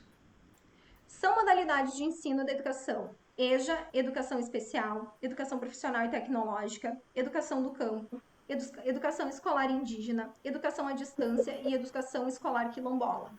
Certo. Certo? O que teria de errado se fosse pela LDB? Ah, dos surdos?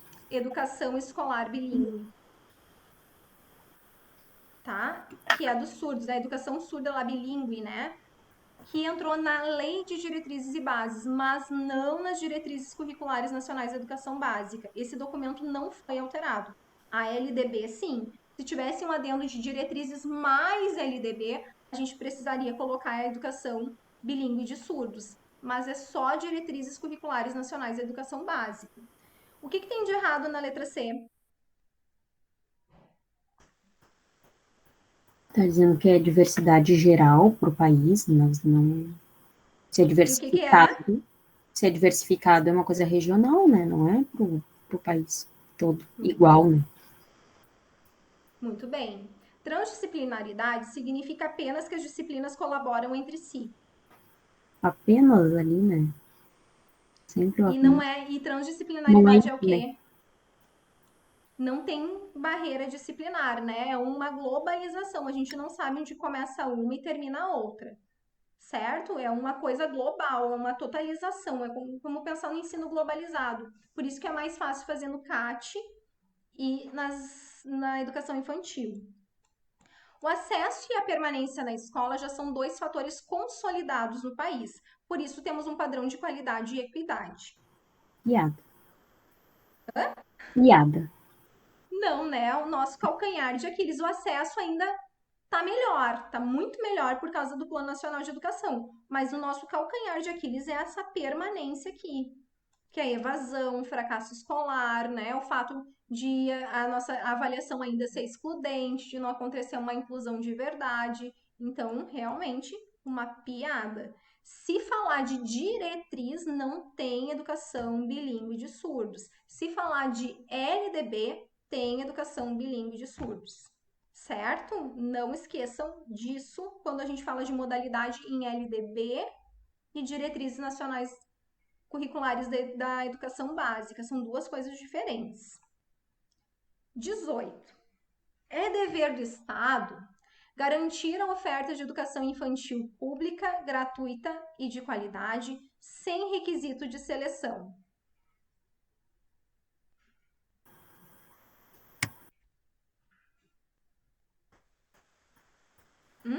Eu vou ter que dar certo.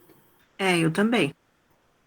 Muito bem, né? Não tem nada de seleção para essa entrada na educação infantil. O que eles fazem geralmente? Sorteio para não ter favorecimento de ninguém. Lá na parte obrigatória, eles fazem sorteio e geralmente também na gratuita tem esse sorteio em alguns lugares, né? Eu não sei, não posso afirmar em todos os municípios, em todas as localidades.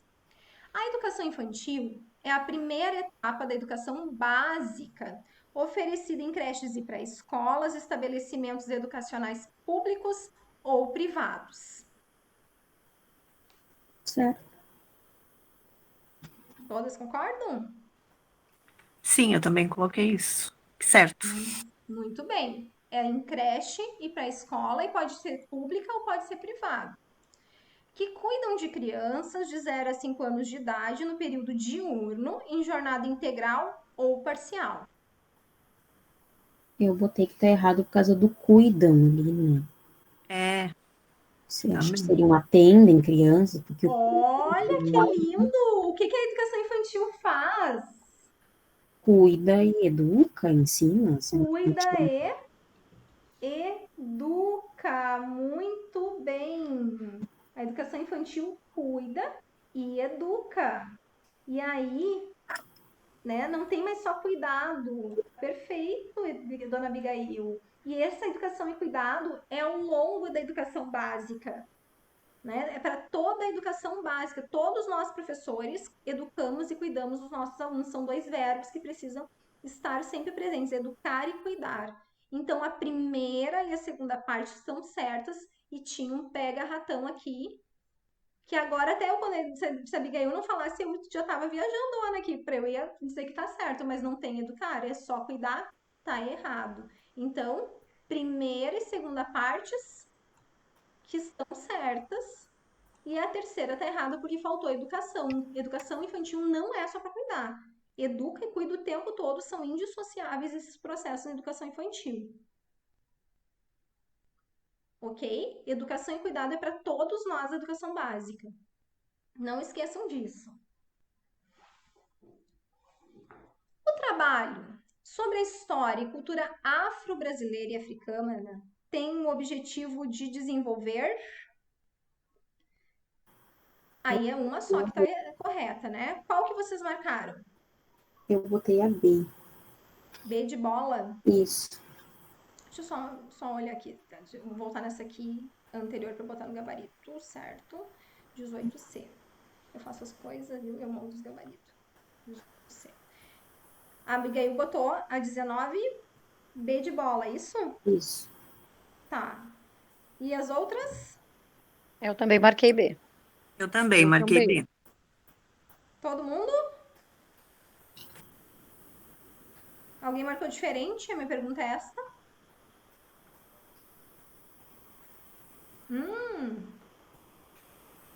Então, eu vou começar de baixo para cima, tá? O que tem de errado aqui? Os sistemas de estabelecimentos de ensino não poderão estabelecer canais de comunicação com grupos, movimentos negros, né?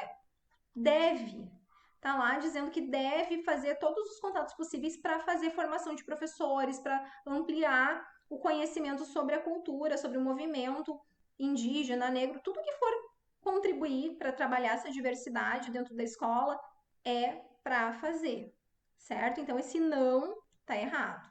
A garantia do direito de alunos afrodescendentes a estabelecimentos públicos de ensino de qualidade. Em nenhum momento está dizendo que é só público, né? É a estabelecimentos de ensino de qualidade. Diz também que eles têm direito a professores que sejam, né, bons, de qualidade também. Então, não tem público, é qualquer estabelecimento de ensino de qualidade. A letra B está dizendo que o reconhecimento da identidade, história e cultura dos afros brasileiros e a garantia da igualdade e valorização das raízes. E ela está incompleta. A história e cultura afro-brasileira e africana, quando ela fala dela, ela não esquece das outras raízes que formaram a nossa cultura aqui. E aí eles colocam também europeias, asiáticas e indígenas. Eu fiquei em dúvida por causa do asiáticos. Tipo, tá, sabe que tem uns japoneses aqui. Eles colocam os Eu não asiáticos. lembrava de ter visto. Eles colocam os asiáticos à parte porque é um outro continente, né? A Europa e a Ásia, e eles separam por causa da colônia ali japonesa, que a gente tem bem forte no Paraná e em São Paulo. Nós temos 2 estados aqui no Brasil, tem vários japoneses espalhados, mas São Paulo e Paraná tem muito forte a colonização dos asiáticos, dos japoneses. Então eles trazem sim, eles falam de reconhecer e valorizar toda essa identidade, história, cultura, né, valorização, e não só destes, traz as outras raízes, todas essas outras etnias, porque o que acontece? Se coloca eles sempre à margem. E aí eles vão trazer a importância de trabalhar eles e colocar os outros à margem? Não, eles também ressaltam que não é para deixar de trabalhar as outras. Mas ressaltando que a deles não pode ser esquecida como foi negligenciada e, né, se a gente não ficar batendo na tecla, vai ser negligenciada por muito tempo. Então, eles trazem a deles toda a importância, tudo que precisa ser trabalhado, mas eles em nenhum momento eles negligenciam as raízes europeias e asiáticas e as indígenas, porque a indígena também é um adendo depois da lei. Primeiro entra a afro, depois entra a indígena, e aí eles vão complementando. Enquanto a indígena não tinha sido inserida na LDB, que é um adendo depois, eles sempre trouxeram a indígena, por isso que teve uma movimentação para que a indígena entrasse. Porque a europeia, né, os dos brancos, a cultura branca já é trabalhada. Então não é a letra B, tá? É a letra A de árvore. Dúvidas? O ensino dessa cultura afro-brasileira, ela vai ser especialmente em educação artística, literatura e história brasileira, mas deve ser trabalhado em todo o currículo da educação, todo o currículo do ensino fundamental e médio. Vai ser trabalhado em todo o currículo. Pode ser trabalhado em qualquer disciplina, mas eles trazem em especial essas 3 áreas do conhecimento, né? Esses 3 componentes curriculares aí para ser desenvolvidos com assim uma atenção maior, especialmente nessas áreas. Mas não é obrigatório, não é exclusivo e não é preferencial. É em especial ter uma especial atenção lá para desenvolver a literatura por causa, né, da história, a história brasileira por causa da história brasileira e a arte porque envolve lá a dança, a cultura.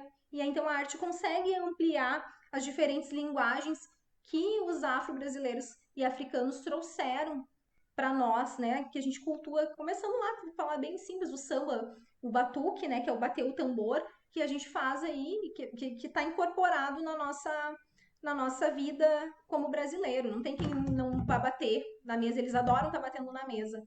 Então é por isso que eles trazem essas 3 áreas de conhecimento especificamente. 20. Sobre o plano nacional, essa tá errada. Essa tem um erro aqui, tem 2 respostas erradas, tá? Sobre o Plano Nacional de Educação, podemos afirmar com exceção. Aí essa aqui eu arrumei para deixar certo, mas vocês têm 2 erradas. Determina as diretrizes, metas e estratégias para a política educacional entre 2014 e 2024?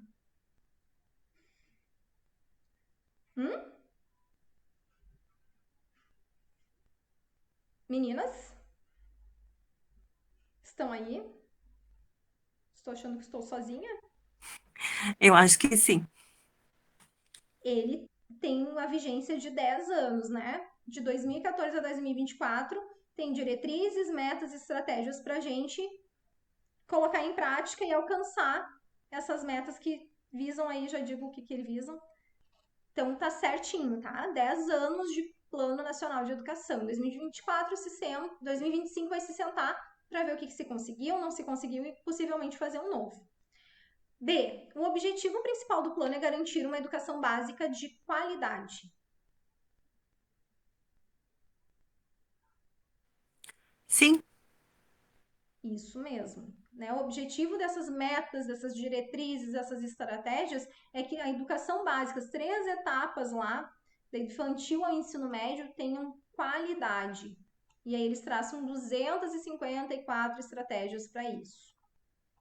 Erradicação do analfabetismo e universalização do atendimento escolar são 2 metas do Plano Nacional de Educação.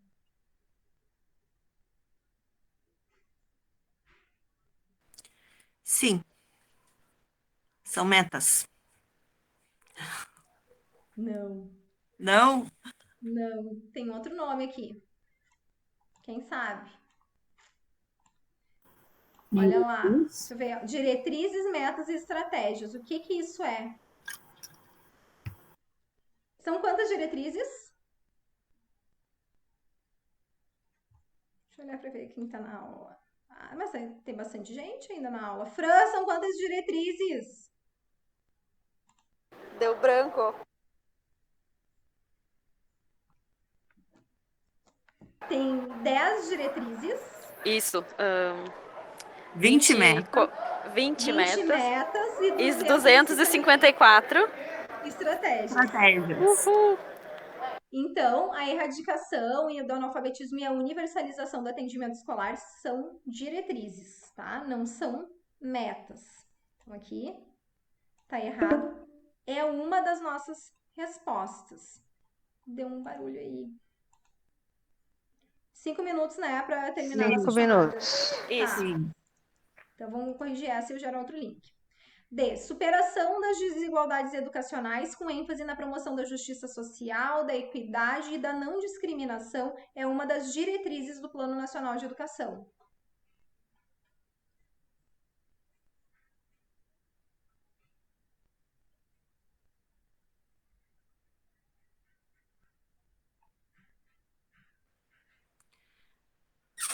Essa eu não fui atrás, não sei.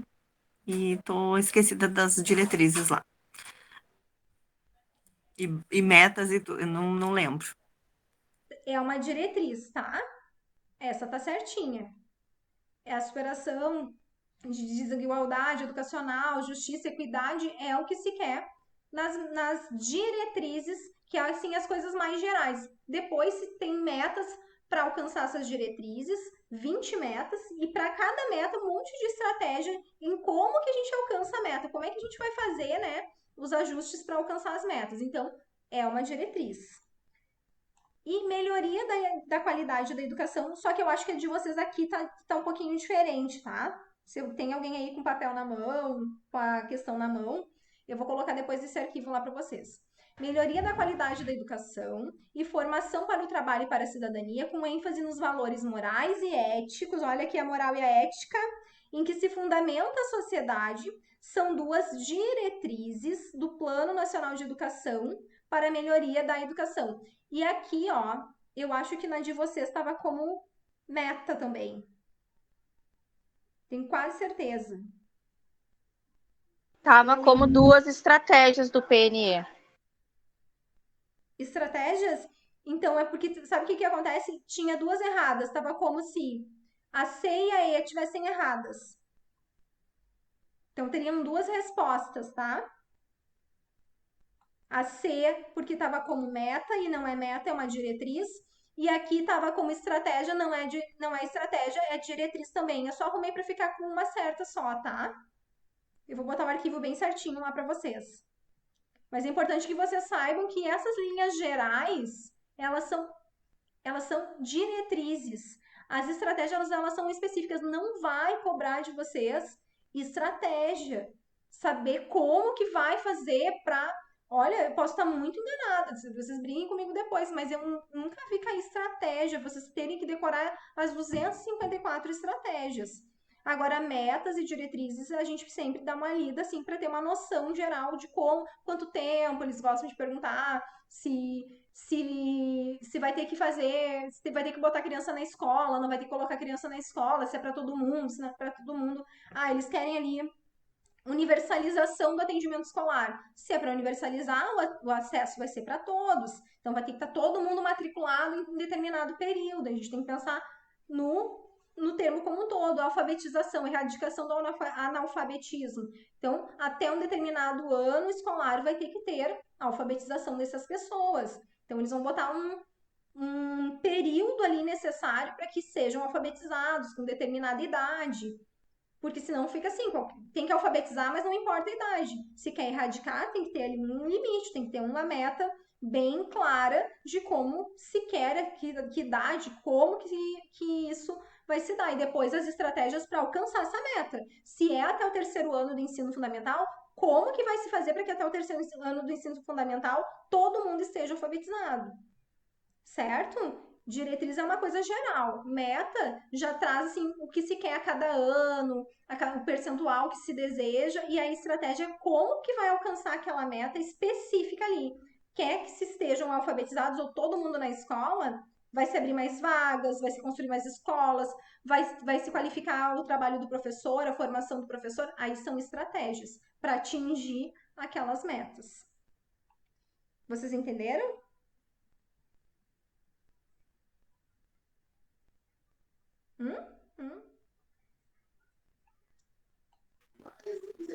Sim. Sim, eu vou gerar um novo link, tá? Agora eu tô gravando, então eu vou explicar de novo a questão 21 para ficar gravada para as pessoas que não estão assistindo. A primeira opção, que é gradual, é número 3, porque gradualmente nós vamos aprendendo aos poucos, né? Não é algo que se nasce com tudo no cérebro, então gradativamente, aos poucos, a gente vai evoluindo nesse processo de conhecimento e de aprendizagem. A segunda opção é universalidade, devido ao fato de que a gente pode aprender ao longo da vida. Só vai acabar a possibilidade de aprendizagem lá no dia que a gente morrer. Então, tem esse processo de universalidade como um contexto geral, né? Um contexto maior. E por isso que eles chamam de universalidade. E a última opção é 2, de cumulativo, porque um conhecimento vai levando ao outro e a gente não vai atravessar, né, colocar a carreta na frente dos bois, por exemplo, com conhecimento muito complexo e depois, antes de um mais simples. Sempre do mais simples para o mais complexo para ter uma construção de conhecimento. E aí eu falo sempre da matemática. Tem um processo para chegar na álgebra, para chegar nas construções matemáticas, na aritmética, na geometria, e a gente começa lá pelas noções de seriação, classificação, parte da realidade, material concreto, para depois estar fazendo abstração com o aluno. Nós encontramos, então, a número 21 na letra D, de dado. Posso passar para outra?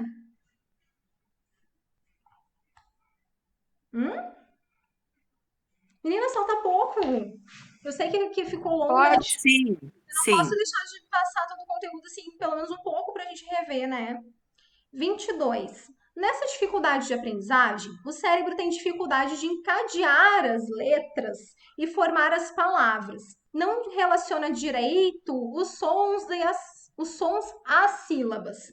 Um sintoma pode ser a pessoa começar a trocar a ordem de certas letras ao ler e escrever.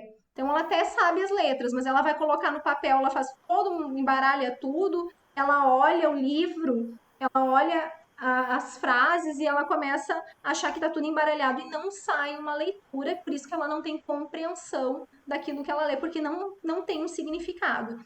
Esse distúrbio é um distúrbio genético. Qual dessas dificuldades é essas características? Dislexia. Dislexia. Dislexia é público-alvo da educação especial? Sim. Eu acho que sim, né? Não, tá? É uma dificuldade de aprendizagem, não é um transtorno, e mesmo o transtorno de déficit de atenção e hiperatividade não é público da educação especial. Qual deles aqui são público da educação especial? Autismo. Autismo. O que é disritmia? Antigamente tudo era disritmia, né? Mas o que é uma pessoa com disritmia? Tem a ver com o corpo? Não, com o cérebro. Não. É, com a cabeça. É tipo um atraso mental? Tipo um retardo mental. Antigamente, né, as pessoas que tinham deficiência intelectual se chamavam de retardadas, retardo mental, elas também eram classificadas com disritmia. Era classificado, na dúvida, elas tinham disritmia. Como é muito difícil dar um laudo, eles botavam, ela tem disritmia, né? É como se fosse uma deficiência intelectual. Não se chama mais assim, tá? Mas eu tenho primos por parte de pai, por isso eu tenho muito medo de ter filho, assim, que são aposentados por essa disritmia, que é uma doença que seria público da educação especial, tá? Mas não é esse nome mais, hoje é deficiência intelectual. Não sei se mais alguém já viu falar desse nome, se é uma coisa aqui da minha família, né, que todo mundo fala, fulana tem disritmia, tem disritmia. Eu tenho uma tia. Que são aposentados, geralmente, né? Antigamente eles aposentavam. Ela não... Não é?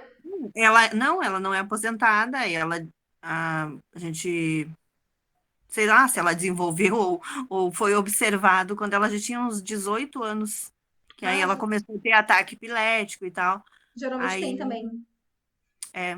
Mas aí ela aprendeu normal, ela fez faculdade, não, então ela toma seria medicação. leve, seria leve, seria mais uma epilepsia. É que eles classificavam tudo, gente. Tudo que era diferente era disritmia. Mas, na verdade, a deficiência intelectual, ela também tem vários níveis, né? Ela pode ser uma deficiência intelectual mais leve, vamos Ela é mais dizer. leve, exatamente. E eu tenho bem específicos, assim, eu tenho uma prima que ela tinha, e aí hoje eu vejo ela assim, eu não sou médica, quem sou eu, né? Mas eu analisando ela teria uma deficiência intelectual moderada. E ela tem 3 filhos, os 3 filhos dela têm deficiência intelectual. Ela é minha prima e os filhos dela são meus primos de segundo grau, né? Nem existe nessa coisa, mas ela é minha prima de primeiro grau, ela é bem mais velha do que eu, e ela tem deficiência intelectual moderada. Os 3 filhos dela, têm deficiência intelectual em níveis diferentes. Um com nível moderado, um com nível leve e um com nível grave. É interessante, né? 23. As crianças são tidas como avoadas, vivendo no mundo da lua e geralmente estabanadas e com bicho carpinteiro, que seria o bicho corpo inteiro, ou ligadas por um motor. Nos meninos tendem a ter mais sintomas de impulsividade que as meninas, mas são todos desatentos no geral. Estamos falando de TDAH, né? O transtorno de déficit de atenção. A menina geralmente ela é mais desatenta, ela geralmente está mais no mundo da lua. Geralmente. Os meninos, nossa senhora, né? Geralmente eles estão assim, a milhão, não param quieto, não param sentado, tem que fazer milhões de coisas. Então, é o transtorno de déficit de atenção e hiperatividade. Essas foram as nossas questões. Deixa eu só parar.